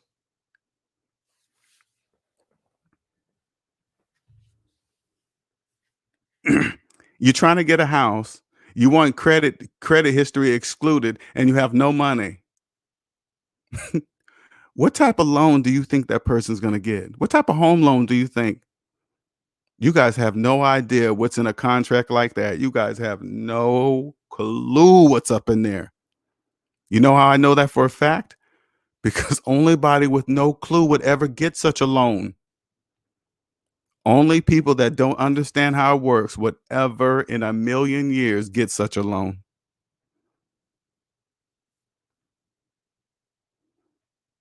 Mm. I'm telling you guys. I'm telling you. These people in debt, life is it's a total illusion. What's up? How you doing? Hello to all and LJ.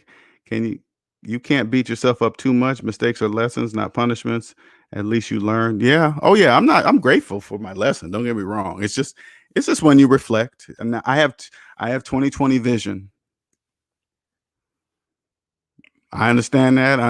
It just you guys don't really understand. It just the year makes sense to me now. I didn't even put those two together. I swear to God, I didn't put those two together. Oh, just 2020. Oh, it's year 20. Wait, 2020 vision. Oh, yeah, got it. Put your glasses on, Linnell. Okay, I didn't put those two together. Okay, gotcha. I'm here. All right, I'm here. I'm awake.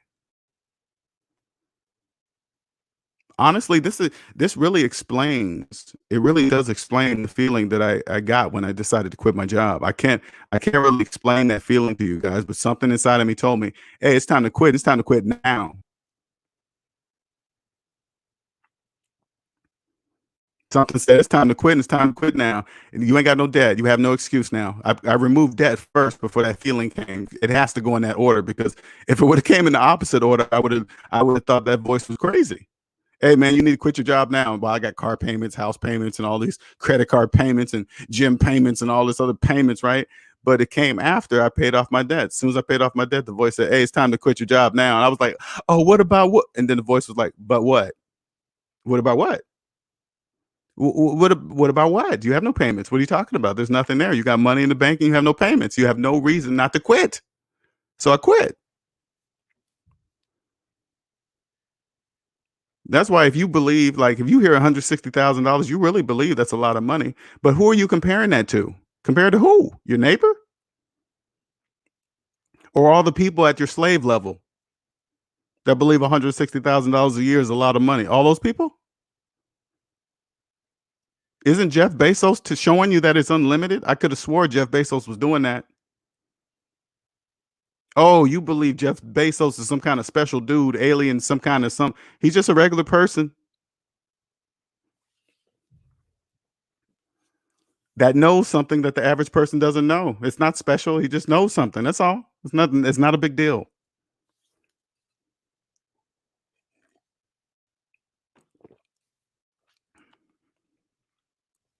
Jared, I think he signed up for that NASA mortgage. Sound like some crazy nonsense. Oh shit. He said, "Yep, sure is. It's the NA program that's popular with people with high debt and low income." Oh, they do you slaves so. Oh my God, they do you guys so dirty.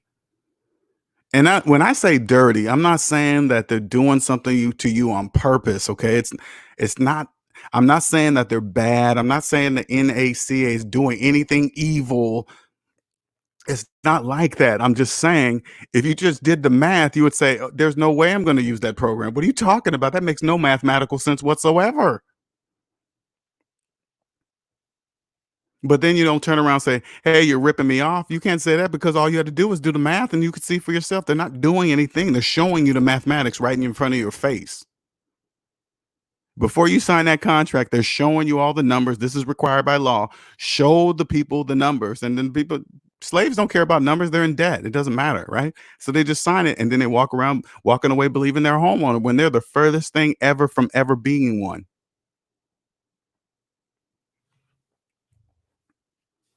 Those people will never own that home, ever, ever. Those are people with student loans, credit card payments, car payments, all the payments in the world. And then on top of it, they believe they're homeowners and own absolutely nothing. Everything for a person in debt is an illusion. The house is an illusion. The cars are illusions. Even the money in their hands are illusions. None of it, the change, the dollar bills, none of it's real. None of it's real. Now, the difference with this illusion, Movies have given the illusion what an illusion looks like, right? But totally forgetting that that's the only way they can show you on a movie screen. They can't show you what's in the mind. They can't show you that. So they're going to show you the best thing that's close to it. But people believe that what it looks like. No, it's not. Illusion is the obvious. What an illusion is this? You can't, if it's something very obvious and you cannot see it, that's what causes the illusion. That's what a real illusion is. That's what it is. See, I'm gonna refer back to the article one more time. If you just read the top paragraph and saw that he had $130,000 in his saving account and he had $60,000 left on his mortgage, just pay off the mortgage and all the interest that say like put it this way, because this is how they don't look at it. Say like say like he decided to keep the house an additional 10 to 15 years or whatever. That's 10 to 15 years of interest he will not pay if he paid the house off right now. All that interest from keeping the house for another 10 to 15 years, he would not have to pay it. That's money in his pocket.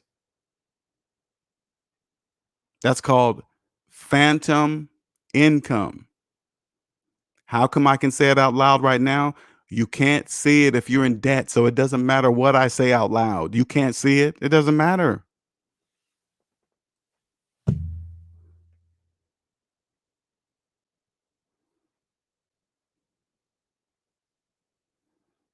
Darkman says, I have a few cousins that did that. Seemed it was more trouble than getting that mortgage. They'll be slaves until they're dead. That's how it works. Steven says, my brother has been thinking about buying a house for a while. I told him not to do anything before he listened. Whoops, excuse me. I told him not to do anything before he listened to this channel. He's probably not going to listen to me anyway, because once they make up in their mind, like slaves really believe they just wake up one year and say, this is the year to buy a house and haven't been preparing for anything. They just go, hey, I'm 29 or I'm 30, or they think it has something to do with an age or something like that. Hey, I'm 30. I should be having a house right now. Does your bank account agree with you? No, then it doesn't matter what your age is, right? They don't think like that, but it must, it must be that way. It must be this way. Walter says, yeah, just hanging out with my kid. Good. Hey, what's up, Walter? Jared says, LJ, that NACA program, Neighborhood Assistance Corporation of America, has become the work around for people in debt to get homes. If you owe $100,000 in student loans and have bad credit, you qualify. Wow. Damn. And they just say it right to your face. They say it right to your face. It's weird how it can be attractive to millions, while at the same time just tell you to your face the reason why you're attracted to it, because you're in debt. That's why you're attracted to it.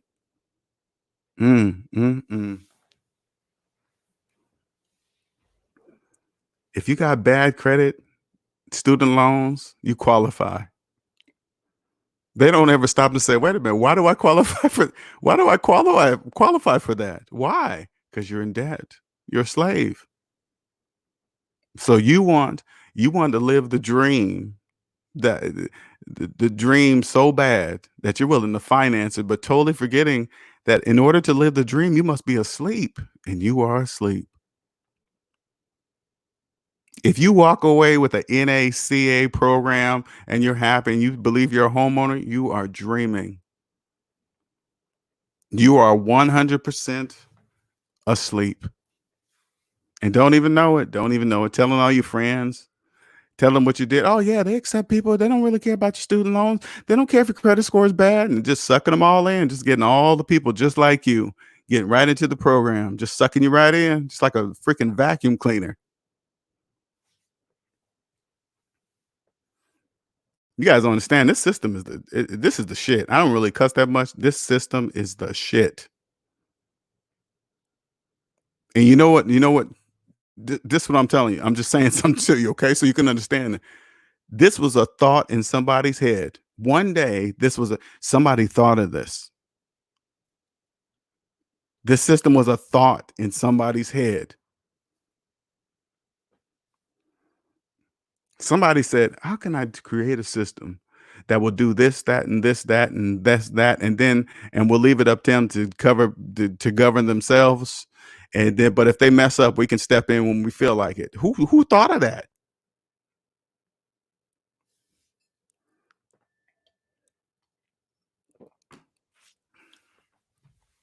It's magnificent. I'm telling you, it's magnificent.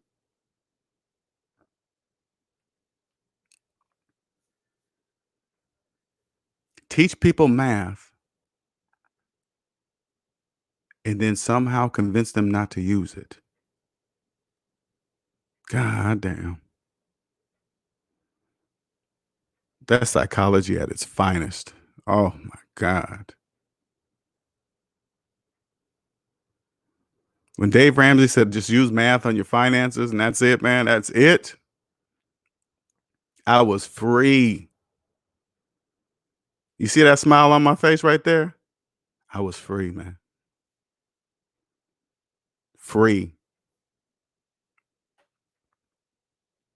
Mm, mm. There's nothing like it. What's the deal with points and fees to get it lower interest rate? They only do that to slaves, Walter. I remember when I was in debt, I remember saying to myself, that doesn't make sense. I remember saying that to myself, that doesn't make sense. I'll pay to get a lower interest rate? Pay to get lower points so I won't be paying in the long run? It didn't make any sense.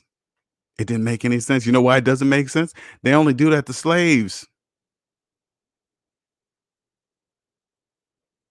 Pay to lower something that you don't even have to have in the first place. You don't even have to have it.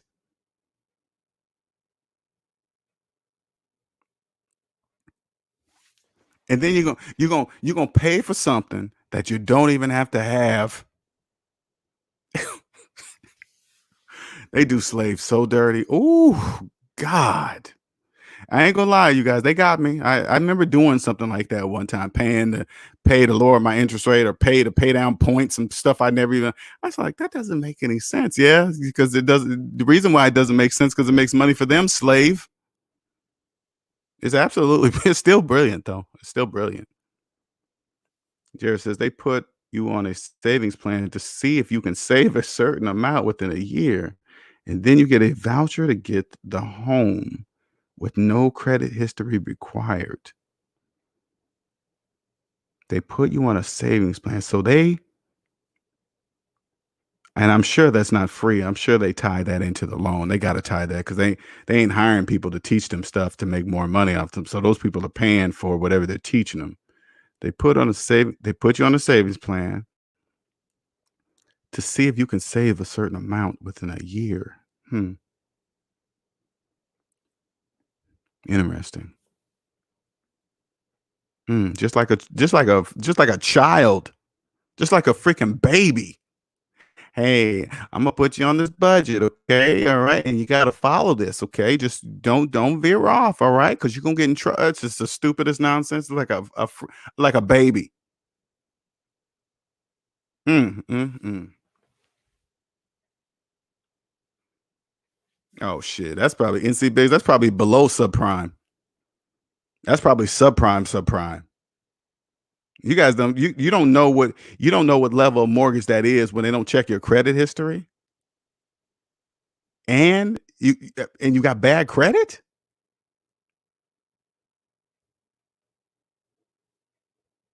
That's like I don't even know what level of mortgage that is. That's like subprime, subsection, sub 2.2 subprime. But it's just business, LJ. From that perspective, they create a whole new group of consumers to make money off. Homes. I no, I. That's why I said that, Cosmic. That's why I said that. I'm not saying anything negative about NACA. It's business. It's nothing personal. They're not tricking anybody. They couldn't trick me with the loan and say, "Hey, LJ, I'm gonna give you this loan for this house, and you're gonna pay this. Look at the contract." I would say, "No, that I'm not gonna do that because the numbers are not right." So I would just walk away. They're not doing anything to anybody. It's just business. I'm not saying the company's bad. I'm just saying the person obviously that takes that program doesn't understand mathematics. That's it. It's not a lie. They can't say he's lying. My math will always be right. Okay, my math will always be right. My math will always be right. That's why I love what I do, because I can prove everything I'm saying. Math will always be right. Darkman says, man, I went to one of those NACA workshops and the place was jam packed. They went to explaining the program and they was talking about paying down the interest rate. I had to walk out. Mm. I wouldn't even walk in the room knowing that that was in there. I wouldn't go in there. I'd be like, there was absolutely no purpose for me being in that room at all.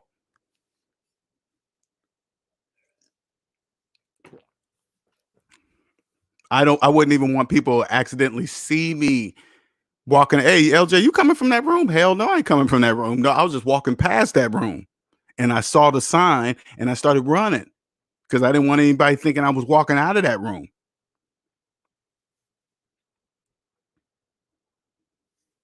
Sharice says they teach math and make it confusing than people saying, I'm not good at math. Say it and check this out. Slaves say that out loud in front of everybody. Hey, I'm not good at math. You just told me everything I need to know about your finances. Hey, slaves, listen. If you ever say out loud, especially when it comes to money, I'm not good at math, you just told me everything I need to know about your finances. Everything. Hey, you know how much debt you're in? No. Hey, how much you paying? What interest rate you paying on your car? I don't know. You got a secured credit card? Yeah. How come you not answer your phone? Bill collectors. You have no idea what you're saying. You're a slave. A total slave. Don't even know it. That's why I'm not good at math. I know. I know you're not good at math. How you know that? You got a finance cell phone in your hand with a matching watch. That's how I know you're. That's why I know you're not good at math. That's how I know. Because if you actually knew how much it costs you to finance a phone and a matching watch, you would never do it. Because you'll be like, "Oh, that math is all wrong." Yeah, it's totally wrong. But when you don't know, you finance stuff like that and wonder why you're still living paycheck to paycheck and why you believe these articles that are online. That's why. That's why.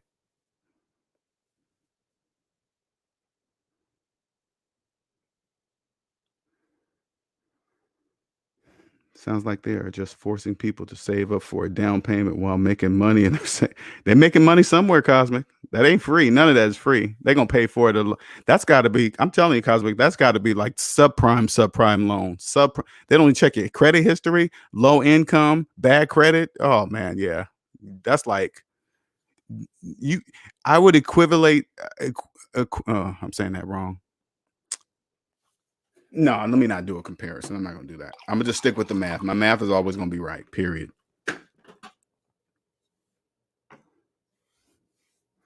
They kick, spit, drag those people who get those mortgages. Sure do. Autumn says gentrification is good, a good thing.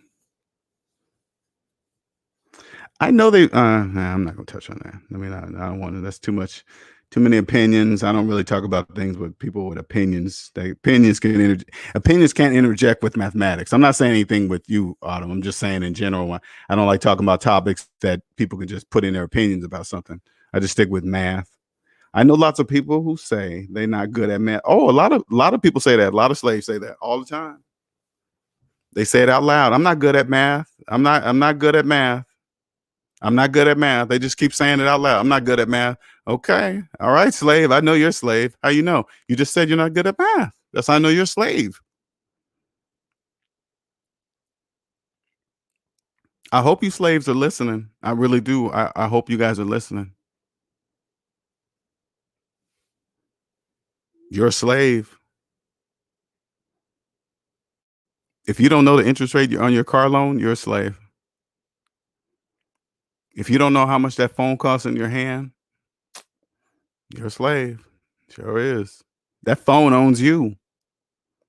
You don't own that phone. The phone owns you. You making car payments? That car owns you. You don't own that car. It owns you. You charge that watch? Yep. It owns you. What about those shoes? You put it on the credit card? Yep. You got that right too. Those shoes own you now. Yep, they do. And long when those shoes wear out, guess what? You're still gonna be paying for them. Still gonna be paying for them. Sure is. Even when it goes out of style, guess what? You're still gonna be paying for them. Mm. Mm. Slavery at its finest, man. Slavery at its finest. It's hey man, it's like a masterpiece. Just I'm just watching, I'm just looking at it. It's like it's like a Picasso painting. You guys don't even get it. It's like a Picasso painting. It just flows like it flows like a freaking river. And to think this was a thought in somebody's mind at once upon a time.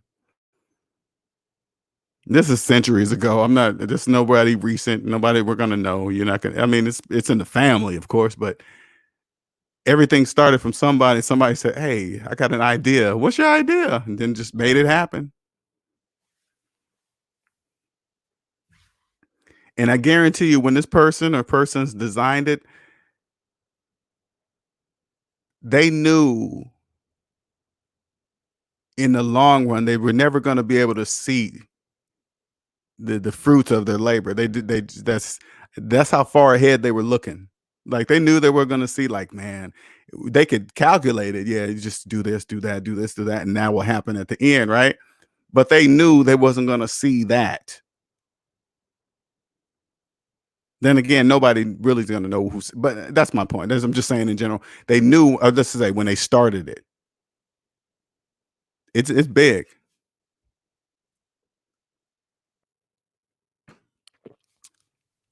2020 vision. 2020 vision. That's what it is. Now I'm gonna open this up for you guys to have any questions. If you have any questions on me, because this is the only time you're gonna be free to answer questions anymore. So I strongly, strongly suggest you ask me questions here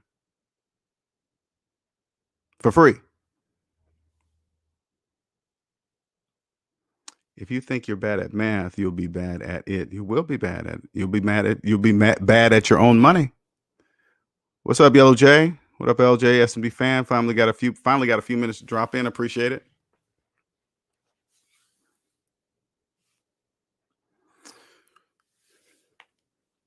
Anytime right now, if you guys are in the back listening, right now is the time to ask questions. And if you want to get them answered for free, not only from me, there's other SMD family members in here that'll help you out too. It's not just me.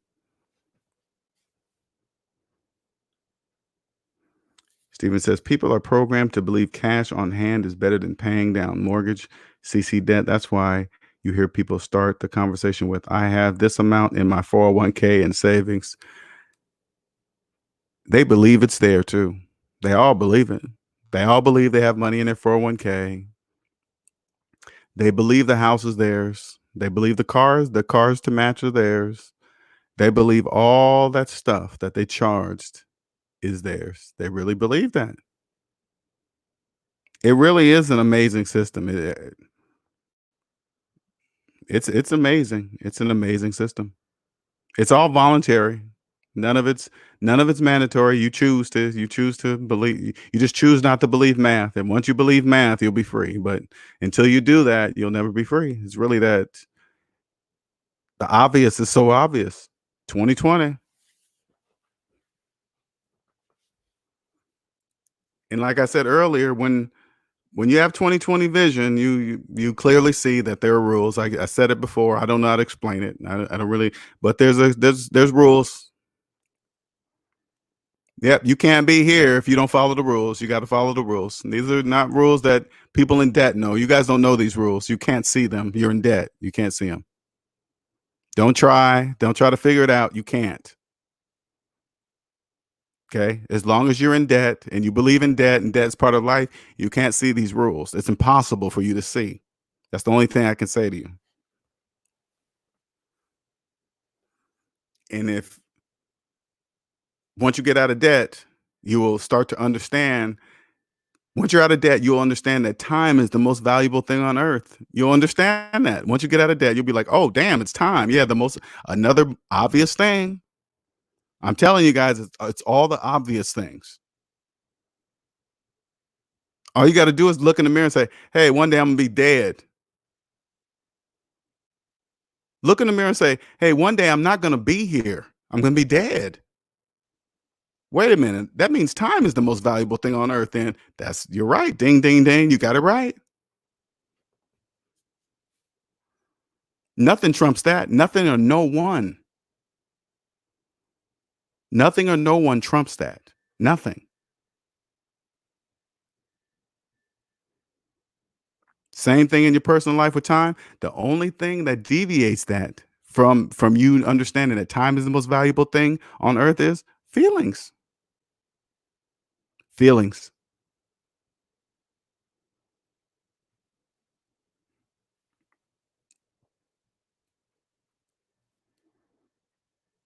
Let me see here. Dark Man says, my brother just got an iPhone and a matching watch. Damn. Bought his own handcuffs. Bought his own chains, 2 links. Those are 2 links. Each item, think of it this way. Each item you finance is a link in your chain. So you finance a watch, that's a link. A phone, that's a link. A car, that's a link. A mortgage, that's like many links, 30 links a year, a link for every year. Student loans, that's several links.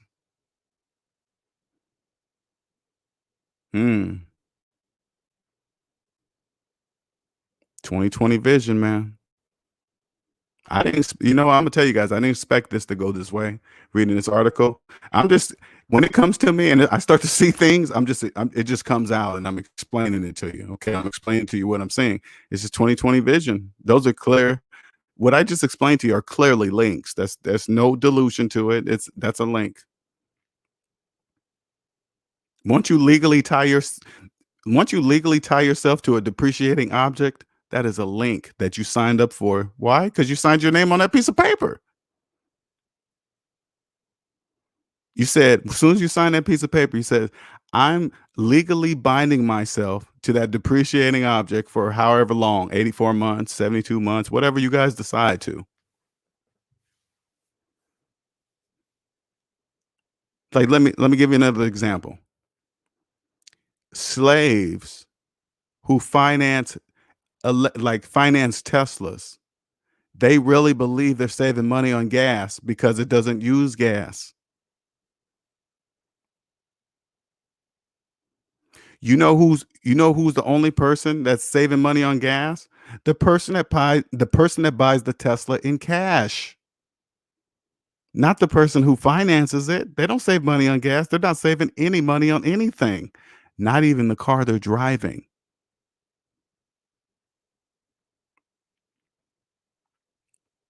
That's an illusion. So if you see somebody finance a Bentley, that's an illusion. If they finance a Corvette, that's an illusion. If they finance a house in the nicest of neighborhoods, that is an illusion.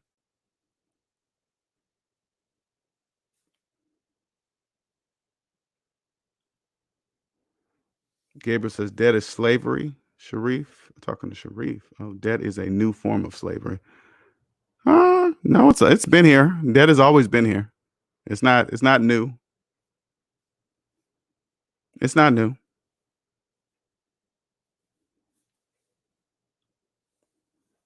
NC Big says LJ talked to a guy at work. LJ had talked to a guy at work the past week. He just he just bought a Explorer 2016 Limited.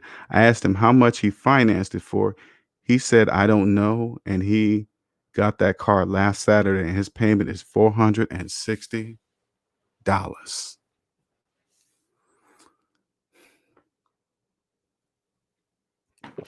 In the middle of a worldwide pandemic.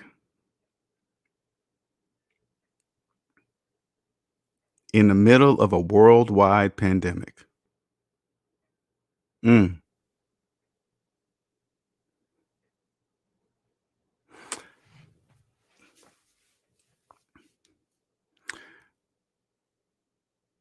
I'm gonna try to explain what it would feel like to have a job now. To be legally binded to an entity that now owns 40 hours a week of my life. They own it. For whatever amount of money I signed my name on that piece of paper for. Mm. And then convince me that somehow salary is better than hourly. Made me believe that I was somehow above people made an hourly wage because I earned salary wage. I used to brag about that too. Knowing, had I just done the math, I would have clearly knew they were working me way more than the salary I signed on the dotted line for, because I'm sure the salary on the dotted line said, Linnell, you got to be here 40 hours a week, Monday through Friday, and that is it. Because that's exactly what they were paying me for. Exactly. But if I had done the math on my time, how many hours I was working for free, anything over 40 hours on salary, I'm working for free. I guarantee you there was more like 50 to 60 hours a week. So I was giving them 10 hours, at least 10, I'm gonna just say 10 to 15 hours a week of my life for absolutely free. Mm. I did that for years. I remember laying in bed and I would get a call knowing that I wasn't on call, but they would still call me anyway. I would get a call anyway.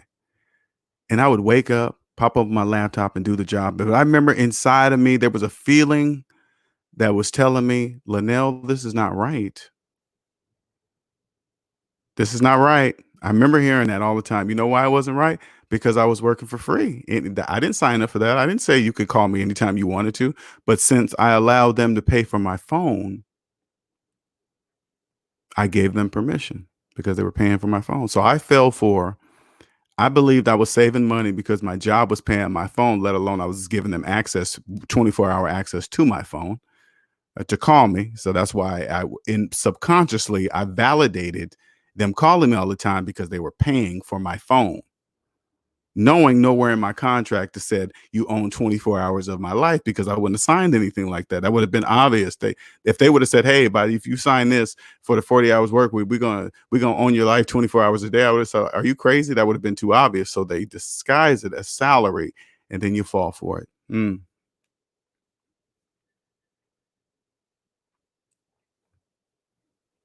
mm, mm, mm.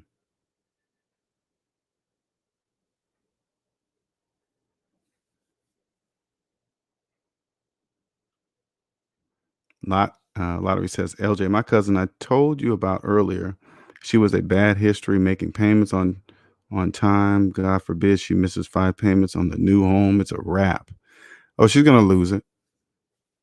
They already know that. They already know she's gonna lose the house. That's not a matter of Hope she doesn't. She's going to. There is no way. Listen, there is no way a person with bad credit, low income, no money to put down on a house, also on top of that, accept such a subprime loan, the possibility of them actually riding out the term of that home to paying off are slim to none. How do you know that?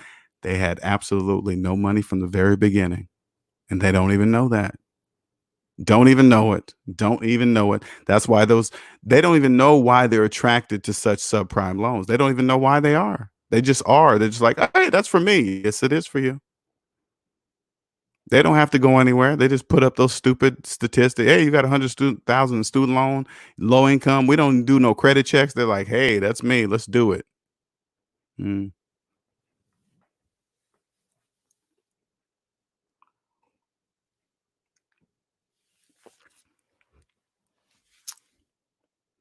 Any questions? Any questions?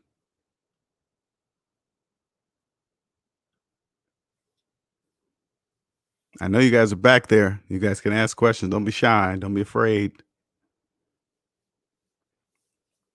I will answer all your personal finance questions with mathematics.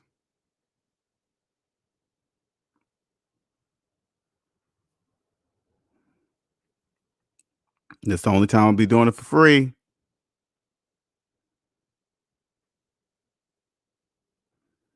I am now charging for consultations. My time is valuable.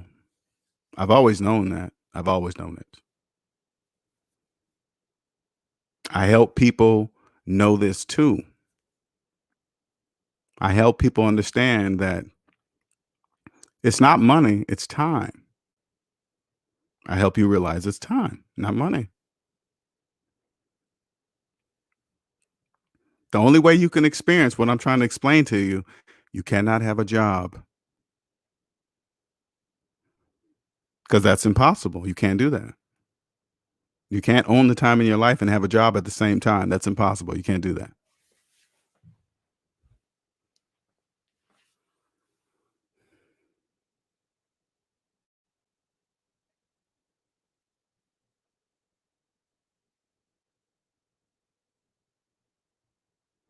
Let me see this. Steven says, I've been asking my family and friends why they wait until the due date to pay bills for things they know they need to have just to see what they say. Hmm. StreamYard. Why are you saying that, Gabriel? Why are you saying StreamYard? Walter says physical cash versus plastic. Is that a question, Walter? I'm not sure what you're asking there. Those are two different things. One's cash and one's plastic. There are no verses. Take out the word verse, and I just want you to go cash and plastic. There is no verses.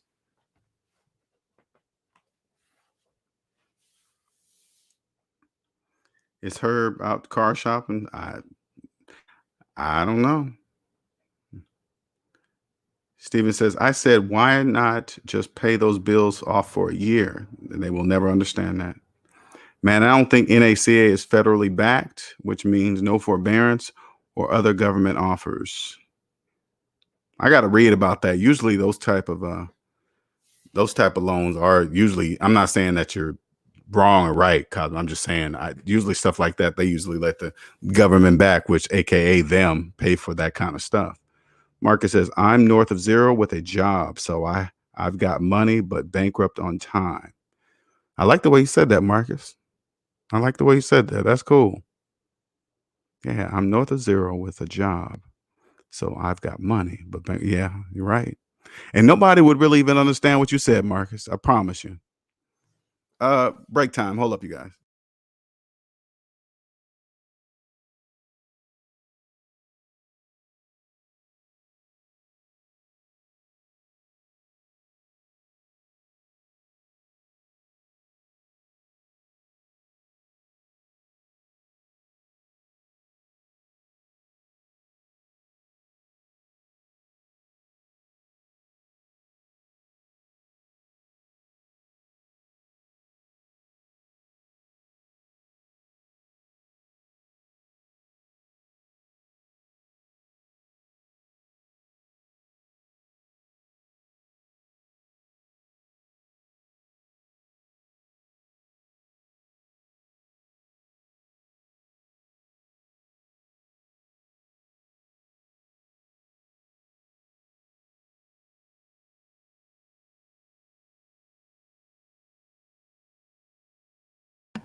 Now, if somebody if somebody like Marcus would have said that to me back when I was in debt, I wouldn't have understood what that meant.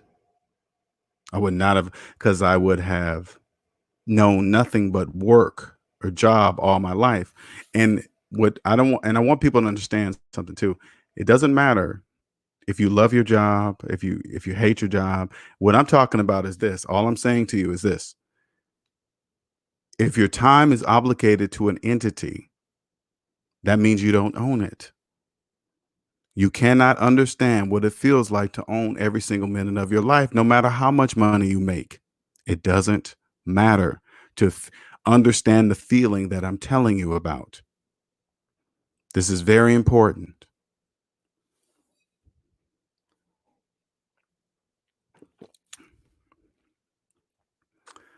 Walter says Dave Ramsey advocates physical cash, not plastic, due to psychological effects on losing the Franklins. I was curious if you agreed. Yeah, I agree with everything Dave Ramsey says. Everything. I agree with everything he says. He's the one that saved my life, Dave Ramsey. So I believe in I mean I don't follow religiously. I don't believe religion has anything to do with money. I just it is, but it works for his business and he does it whatever, right? I was only listening to his mathematics. That's it. To me, I'm not. I don't care what a person believes in. They could. This is a free world. You can believe in anything you want to believe in, and if it's not hurting any, but this is how I look at it. If it's not hurting anybody and it's not doing anything negative to people, great. Believe in it. Hey, it makes you a better person. Do it, right? But I don't think it has anything to do with money. Math is the only thing that has to do with money. Mark says, "I'm a slave that gets to eat in the big house until I turn into a into Nat Turner." Yeah. You can change that though. You can change, and I'm not saying a person with a job is a slave. I'm not definitely not saying that. Please don't confuse that, okay? Because I want to make sure it's clear. What I'm saying is, you will with a job, you can never own the time in your life because your time is legally obligated to an entity. That's all I'm saying. Not telling you to quit your job, not saying, hey, you shouldn't have a job or everybody's a slave that would no, I'm not saying any of that. I'm just saying if you use math again, math says in order for you to own the time of your life, you can't work for anybody else because no, your time cannot be obligated to anyone or anything at all. That even includes your thoughts too. And everything is included. No such thing as free 99 cent or free lunch. Nothing's free. Nothing's free. Nothing is free.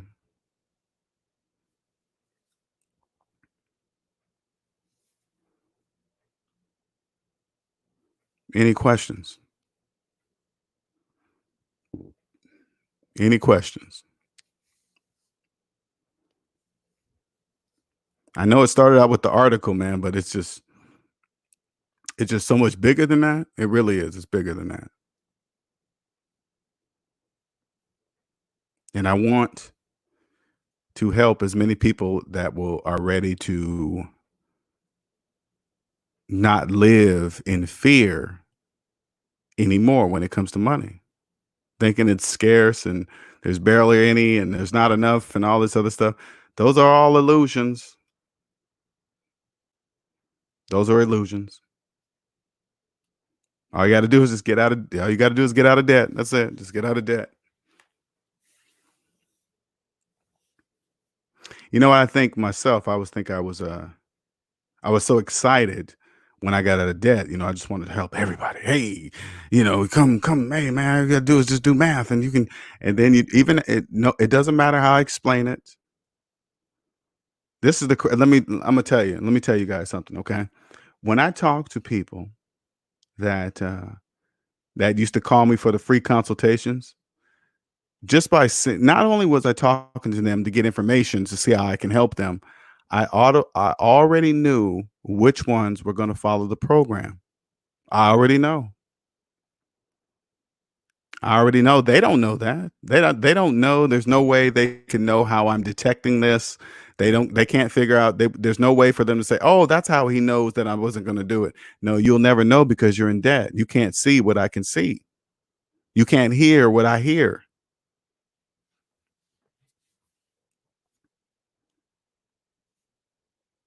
I already know. And I thought to myself, if I keep going at that rate, I'm not gonna be what's pictured in my head. I'm never gonna get there. I said, I only have to talk to the serious people. I only want to talk to the serious people. And who are those people? Those are the people that will pay. They will pay money because people treat you according to what you charge. I promise you. They will treat you according to what you charge. You charge too cheap, they're going to think you're cheap. You're telling them if you charge something just like think about it this way. When you find your passion, and I'm telling you this from my own mistakes, whatever amount of money you put out there, this is how you got to look at it. And I'm guilty of it right now. That's why I'm changing everything. Whatever number you put out there, you got to ask yourself, do you believe the amount of money that you're charging? Do you really believe your service is worth that much? Is that what you believe? Linnell, do you believe your service is $19 a month? Really? $19 a month. That's what you believe your service. No, that's not true. I understand that what I teach will change lives and change your lives for generations. I understand. I know what I know what I know. I know what I understand. I know what it's worth. Then why are you doing that? That's what the voice says inside my head. Yeah, I got to stop doing. Yeah, you got to stop doing that.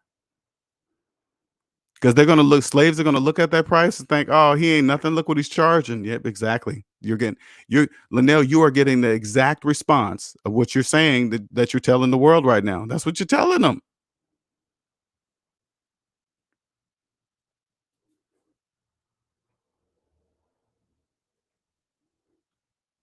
Snowball method versus avalanche method. The benefits are mostly psychological, but avalanche method has more mathematical benefits. Mhm. I tell you what, Walter, I suggest you try it. See if it works for you. I want you to go say, "Hey, I'm gonna pay off the highest interest rate one first, and see, because that's what avalanche is. High, it goes by interest rate, and then try it. See how long it's see if it works for you. I promise you, it won't.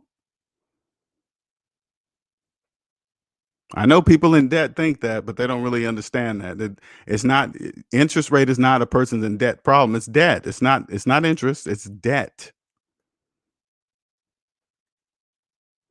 Interest is the reason why it's there. So when people really go after avalanche method, they're going after interest rate. No, they avalanche wouldn't exist if debt didn't exist. So obviously, debt is the problem, not interest. Interest can only be there when debt is there. Interest can't be there by itself. What would interest be making money on if debt wasn't there? Nothing. It wouldn't exist. So when I hear people comparing snowball method versus avalanche method, I just like, oh, okay, people slaves want to believe that there's absolutely another way out. They just want to believe it. They always got to go versus something. They always got to compare when all they got to do is just look at the math and say, wait, this is the only way. That is the only way. What Dave Ramsey did is just create a plan using the only way. The only way is mathematics. And the only plan he's giving you, he's saying, okay, this is the best way that will go along with mathematics if you do it this way. That's all he's saying. Again, I didn't buy any of his programs. I didn't need somebody to tell me to believe in my own math. I didn't need anybody to tell me that.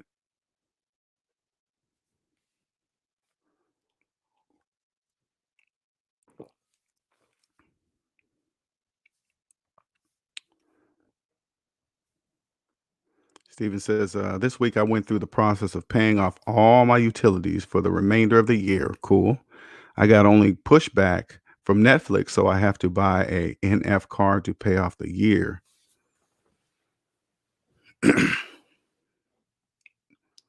My mind is free of monthly due dates. See?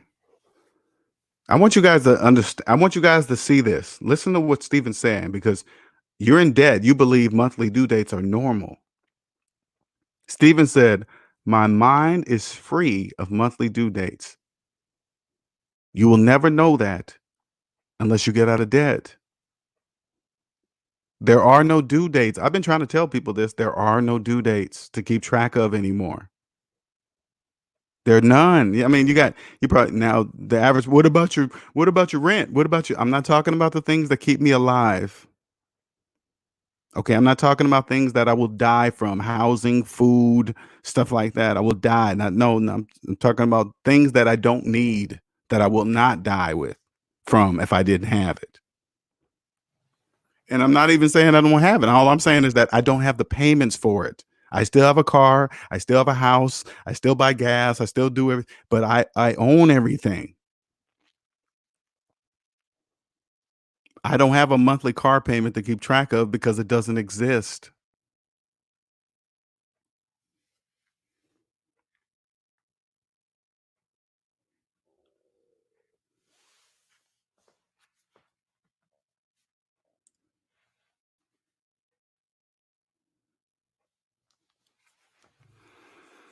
Hmm. All right, you guys, we're gonna end this because I'm trying to wait for some questions to come up here, and I don't want to. I'm trying to give everybody free access to myself while we're on live because I still don't. I don't want to completely cut everybody off from information, but hey, you just got to start paying for it now. That's all. It's not a big deal. If it's worth it, you'll do it. If not, you won't. It's not. And that's what when when you get out on your own and you find your passion, you just got to look at it that way. What do you believe your service is worth? You, only you matters. You're the only one that matters of how much you think your service is worth and you charge for it. It doesn't matter if people can't pay for it. If they know what it's worth, they'll pay for it. If they don't, they won't. It's really that simple.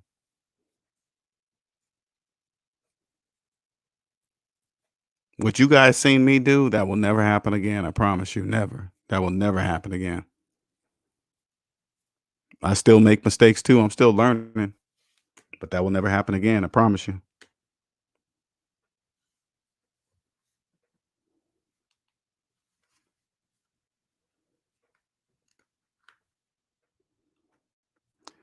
Marvin says cash for new vehicle or interest free where they automatically take the payment from your account.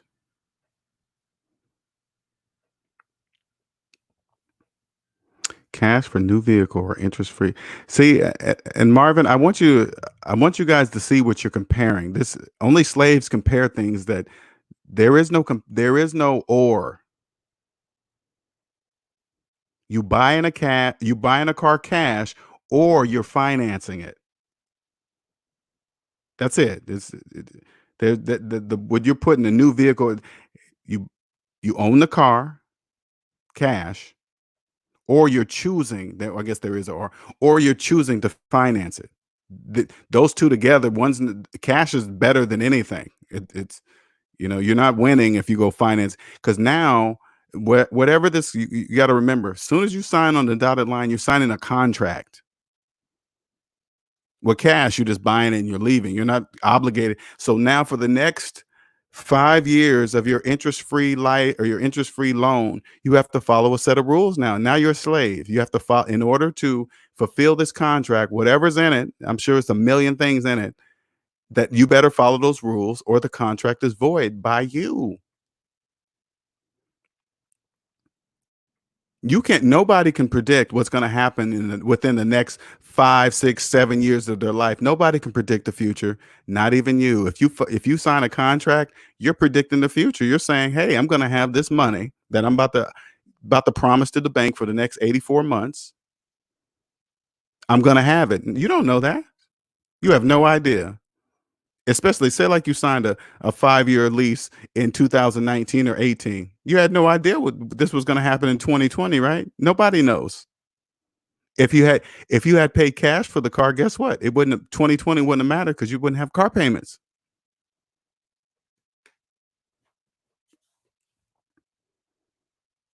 Don't try Marvin, and try not to say things like that out loud. I promise you. Don't try not to say things like that out in public.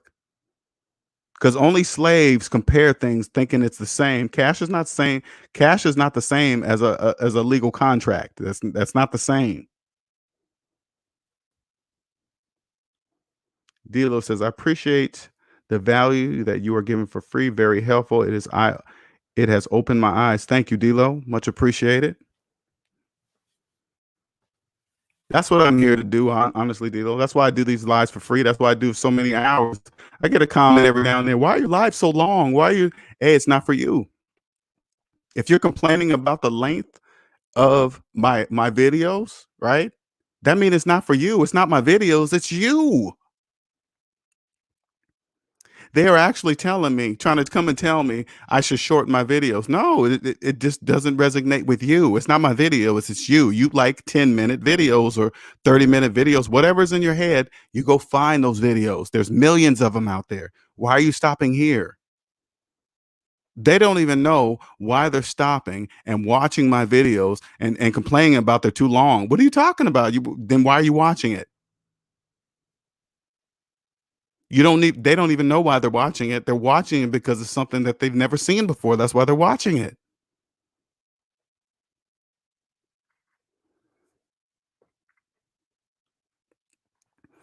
SOBC says, I went to a new gym to sign up. Asked the sales guy if they had an option to pay full price for a year.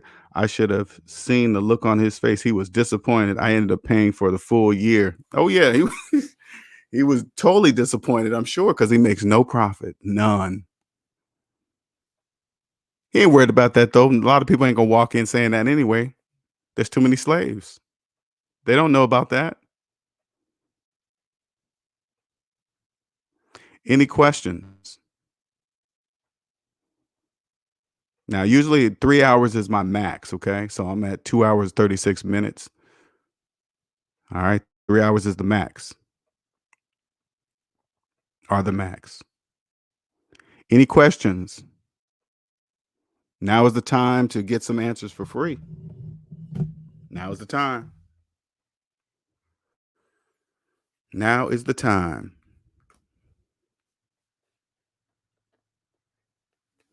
If you go to my website, it hasn't changed. I got my guy is unavailable at the moment, so I can't really get on it right now, but it will be changed. But if some people, I don't want people thinking if you go over there, you're going to get a free consultation. I'm just going to cancel it and tell you why until I get it changed. But it's no longer free. If you want a session with me, I'll send you an invoice. For now, I have a system. I will have a system set up. Don't get me wrong. I'm just saying for now, I just don't want anybody thinking that I'm going to give out advice like that. No, Dilo says, do I give investing advice? Nope. The only investment advice I give is the advice of investing in yourself. I don't give any kind of advice of anything outside of yourself. Nothing. No stocks, bonds, mutual funds, blockety blah, all that stupid nonsense. None of it. Because even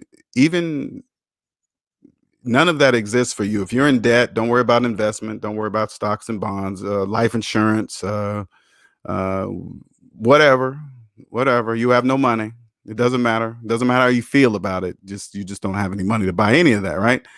So I'm not saying that you're in debt, but I'm just saying if you're in personal debt, definitely not. I suggest you don't invest in anything but yourself.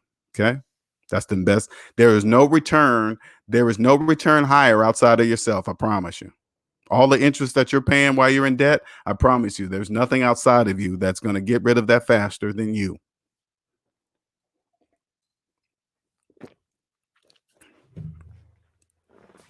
But if you don't believe that, the banks will sell it to you.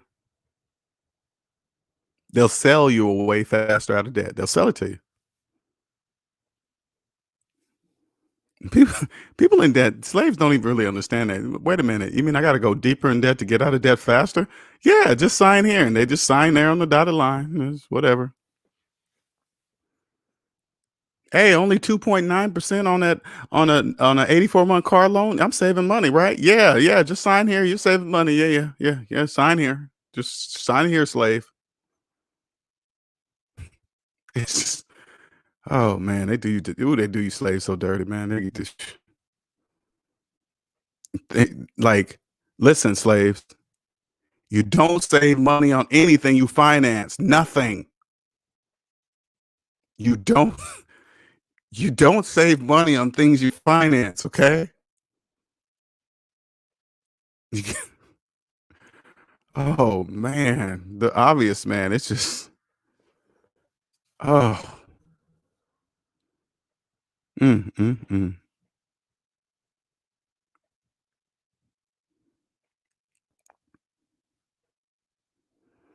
mm. Yellow J says, LJ, glad to see you stepping your game up once again. No free consultations. You deserve max value. Thank you, Yellow J. Everything comes in time. Sometimes your eyes open up at different times. Everything happens for a reason. So any situation you're in, it's a test for you. Okay. It's a test for you. I promise you, it's always a test. It's always a test. And all you got to do is just step outside of yourself and look at it as a third person and looking at the whole situation and think to yourself, if you saw that, would you suggest the person stay or leave? That's all you got to do. That's all you got to do is say to yourself, that's it. And then step back in and answer that question.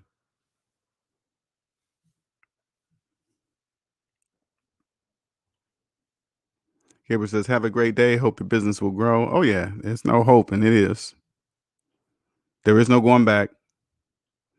LJ says that $300 back in my pocket each month that I got from paying off 5 phones and a watch. Thank you. You're welcome, Yellow J. Phantom. What Yellow J just described is called phantom income. Phantom income.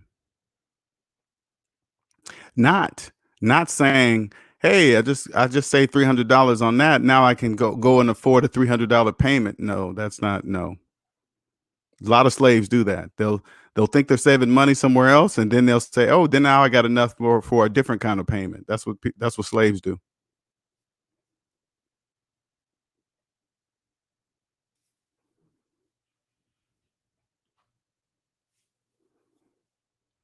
Any questions?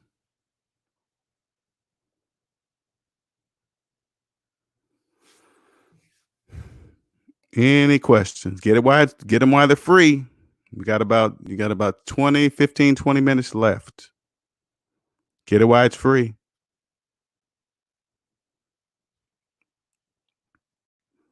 There's a few people in the background. Don't be shy.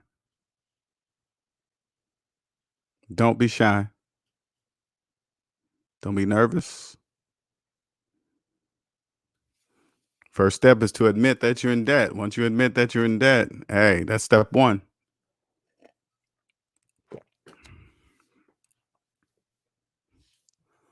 You're probably going to lose some friends because they're not going to understand you. They're not going to understand why you're doing what you're doing. They're not going to understand you. You won't have you won't have things to talk about. You won't be talking about debt stuff anymore. You won't be always talking about work, how long you've been at a job. You won't be saying, I've been 30 years here and there are great benefits and that and I've been working there for so long and the boss loves me and all this other stuff. You won't be talking about stuff like that anymore. That stuff will be done. Okay. The majority of people at their jobs, they're there because they're in debt. Ask the questions now while they're free, because if you're a person at your job that you hate your job, this article is for you. NACA mortgages, that's for you. Student loan forgiveness programs, those are for slaves. People that have given up on ever paying off their student loans. That's what those programs are for. It's for you. They tell you right to your face, 10 years, you're gonna be a slave to us for 10 years. You'd sign on the dotted line and say, I accept. Mm, mm, mm, mm. Gabriel says, I know definitely I'm going to lose friends in the future. Well, you're not in the future because they're never even going to be your friends, Gabriel. So you're not going to lose friends that don't exist yet. You're going to know right away the person you come across if they're going to be your friend or not. If they start speaking debt, you already know they're never going to be your friend. So you're never going to get that close to them. Dilo says, any tips and tricks on saving money? There are no tricks. The tip is use mathematics. Take the math that you learned in grade school, apply it to your finances, and you'll win. So add up all your savings, add up all your debt, then go savings minus debt equals how much money you have in real life. Yes, including your mortgage, yes, including your student loans, collections, everything on your credit report, all that stuff. Include all that. And then go savings minus debt equals how much money you have in real life. Now all you got to do is believe your own math. Once you believe your own math, you'll start saving money. That's it. I just told you how to do it. Marcus says, real estate agent told me when I signed a mortgage, we've all got loads of debt. It's just saying it out loud. Look at them.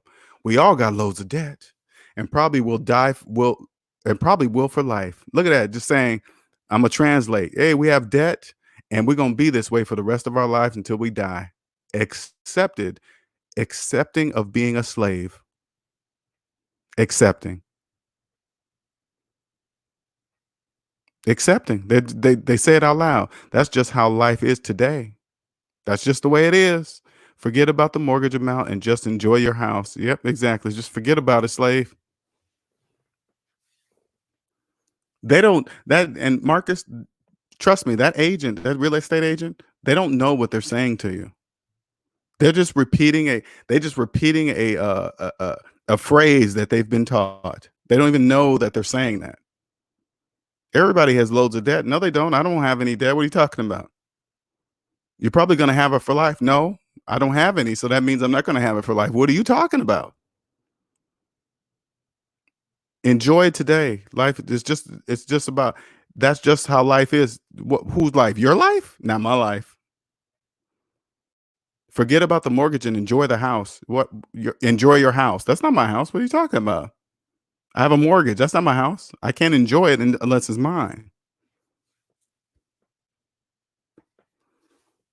Don't even know what they're saying. Andre says, if you want to be free, call LJ. Thank you, Andre. Real estate agents don't know they're saying that. That's crazy, man. I mean, again, it's not even, I'm not saying anything negative about the real estate agent. I'm just saying they don't even know what they're saying. They're telling their clients about they're telling their clients about their debt. If they believe everybody has loads of debt, that means they're talking about themselves. They have loads of debt. Because if they were talking to me, that statement wouldn't be true. There is no way I would keep debt for my life. That means I would be a slave until I'm dead. I'm not going to do that.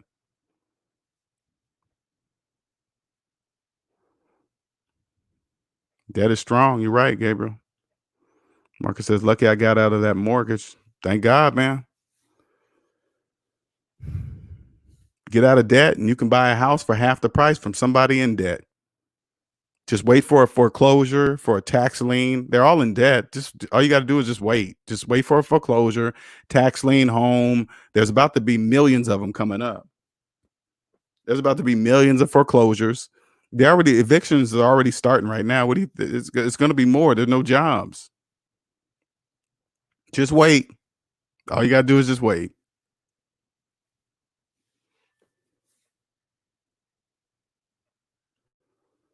Is it good to keep older cars longer? These are good questions, Walter. I really do enjoy your questions because I know what you're saying to ask that question, but it's the same question that all people in debt say. Is it good to keep it? Just it doesn't matter how old. Is it a good car?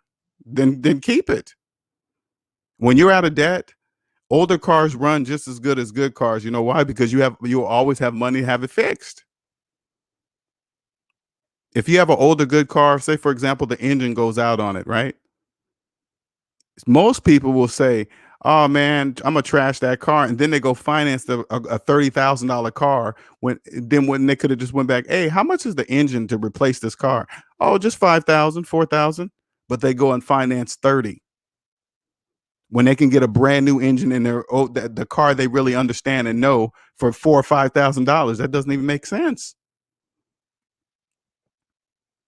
Even if you're in debt and needed to finance the engine, that still would be the smart move to go finance $5,000 instead of $35,000.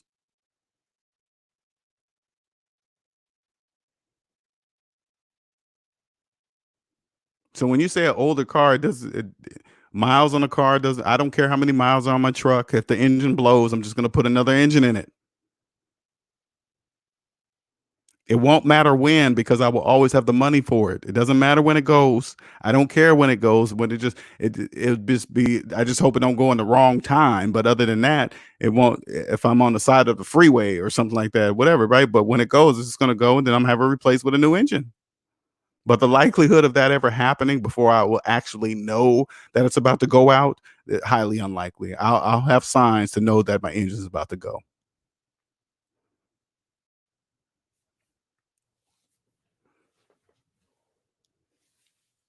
Any questions? Got about 10 minutes left to ask your questions.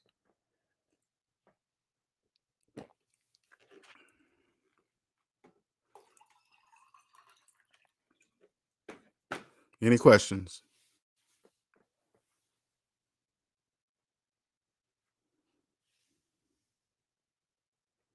James says, "Nope. I paid 2,000 to get my engine repair on my Tahoe. It paid for. Yeah, I know it wasn't that expensive. I'm just throwing that number out there. I know it's cheaper than that, but it counts on if you get a rebuilt or you get a brand new. It's totally up to you. When I get my engine replaced, I'm getting brand new.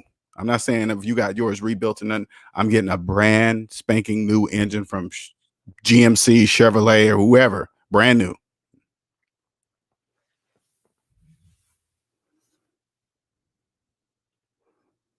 It doesn't matter what it is, Walter. You have money to replace it. Okay. The reason why it's a big deal because people in debt, it's a big deal to people in debt because they're in debt. They don't have no money. They don't have money to replace an engine and transmission because they're in debt. That's why they get nervous of older cars. Same here as James Sandman. Most people people junk it. They would junk it, of course, and then they would go out and finance a $30,000 car. Aircoins Lee says, so for are you for against having a mortgage? No, I'm cool with having a mortgage. There's only one mortgage to get though. There's only one.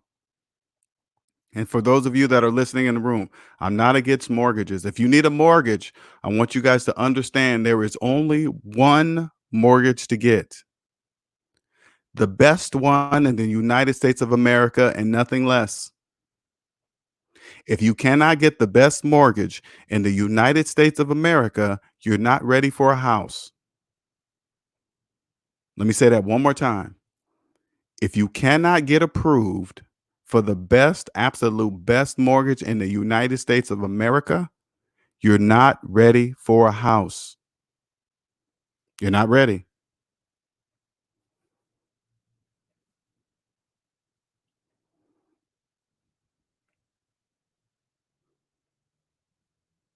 James, you're right, LJ. Yeah, just Bo says alien talk, interest, and inflation.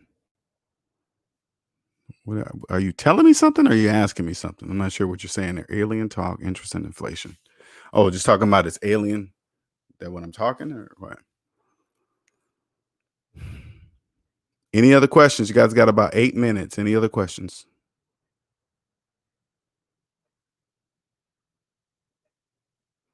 Any other questions? Those in the background, don't be shy. You got about 8 minutes. You can ask your question real quick for free. Here's my email. If you want a consultation, email me and I will email you an invoice. Okay. There is my email address. If you want a consultation, email me. a time and a date, and we'll make it happen. And I will email you an invoice, and we'll talk.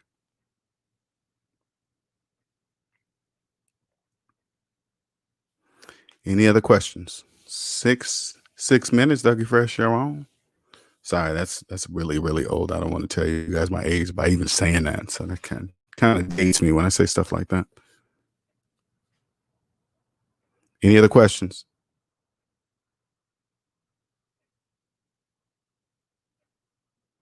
Any other questions?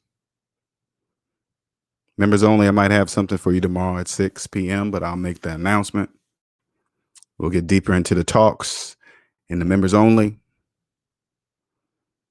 Got some deep stuff for you, just about my journey and stuff. Really not teaching you anything. I'm just telling you. Marcus says, what do you think of Dr. Boyce Watkins' money advice? Uh, I'm going to just say I don't really watch him. All right. I've listened to him a couple times. He's just not for me. All right. He's just not for me. I'm not knocking his business or his game or his hustle. But all I'm saying is that Mr. Boyce Watkins is not for me. Okay. I don't follow those things. Okay. Let's just say it that way. Don't understand that phrase, best mortgage in the USA, but I already have a mortgage. Okay, great question, Walter. I want you to answer this question. Do you believe the mortgage you have, do you think there are any other mortgages out there that are better than the mortgage you have? Okay? That's what I want you to ask yourself. Do you believe that there are better mortgages out there than the one you have?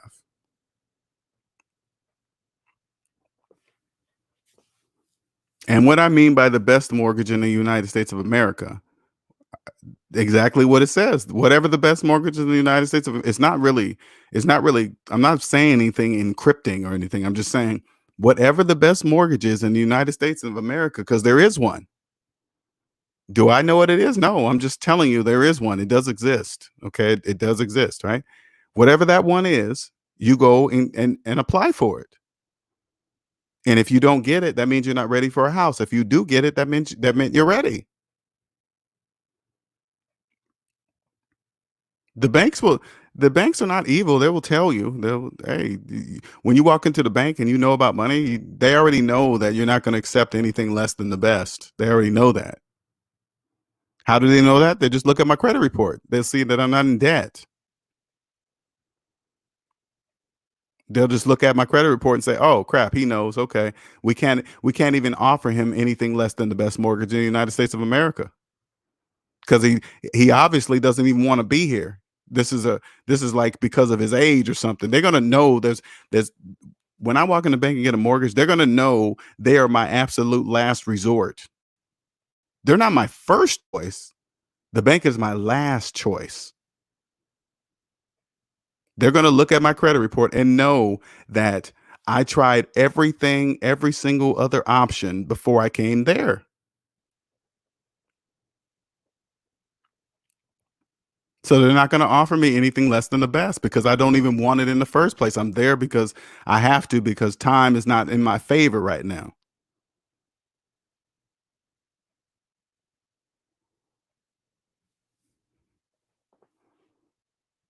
I wouldn't be there crossing my fingers hoping that they're going to approve the loan. I already know they're going to approve it. I don't even want to be here. It's not a matter of it being approved. I know it's going to be approved. I'm just here because I have to.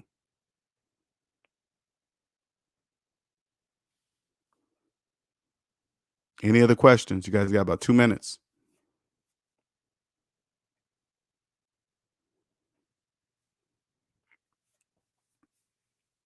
Any other questions? If you guys want to keep sending me articles like that, please send them to my email, okay? And I'll pick one. I do get a lot. I'm sorry that I don't respond to some of the people, but I do read them and I do go through them and see which ones will be good for the show because I see you guys are really enjoying these reads, man, and I'm really enjoying doing them. So we'll do more of this. I like it. I like it a lot. What makes a better mortgage? More down, fixed rate? No, this is all you got to do, Walter. Go into the bank, ask, get the finance person, say, hey, which loan do you guys have is the absolute best one in this bank? That's all you got to do. You don't have to know down payment and a fixed rate and all that other stuff. Just walk in the bank and say which one's the best one, and then you read the guidelines of that. They're gonna hint. You're gonna say, "Hey, which loan is the best one in the bank?" They're gonna tell you, and then they're gonna say, "How can I?" Then you ask them, "How can you get that loan?" Then they're gonna hand you a set of rules. You take those rules and you go home and study them. You say, "Okay, I gotta have this. I gotta have that. I gotta have this. I gotta have that." If you don't have any of that, you're not ready for a house. That's how you know you're not ready. Hey, you got to have in order to get this loan, you must have an 800 credit score. If you don't have an 800 credit score, you're not ready for a house because you don't have an 800 credit score. But it's not credit score doesn't have anything to do with it all the time. I'm saying there's other ways to get houses, right? Right. You don't have to have a great credit score. I'm just using that as an example. Okay. That's not the end all be all with that. Okay. You can do manual underwriting and all this other stuff. But I'm just saying, just using credit right now.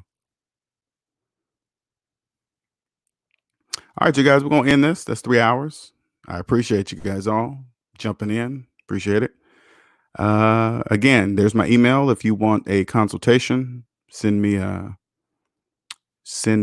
email letting me know, and then I will tell you the cost, and I'll send you an invoice, and then we'll get started. Okay, we can talk about what you want to do, talk about if you want to use my service. We'll go from there. Or you talk about maybe you just want some advice from me about something. I can give you that too. All personal finances only. Okay, personal finances only. I'm not going to tell you how to invest.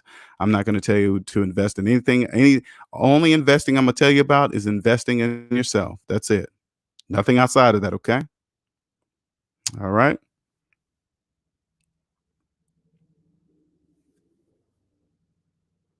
You guys have a wonderful, wonderful, wonderful evening, Saturday evening.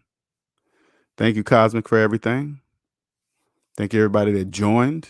Nicer, Gabriel. See you guys later. Until next time. All right.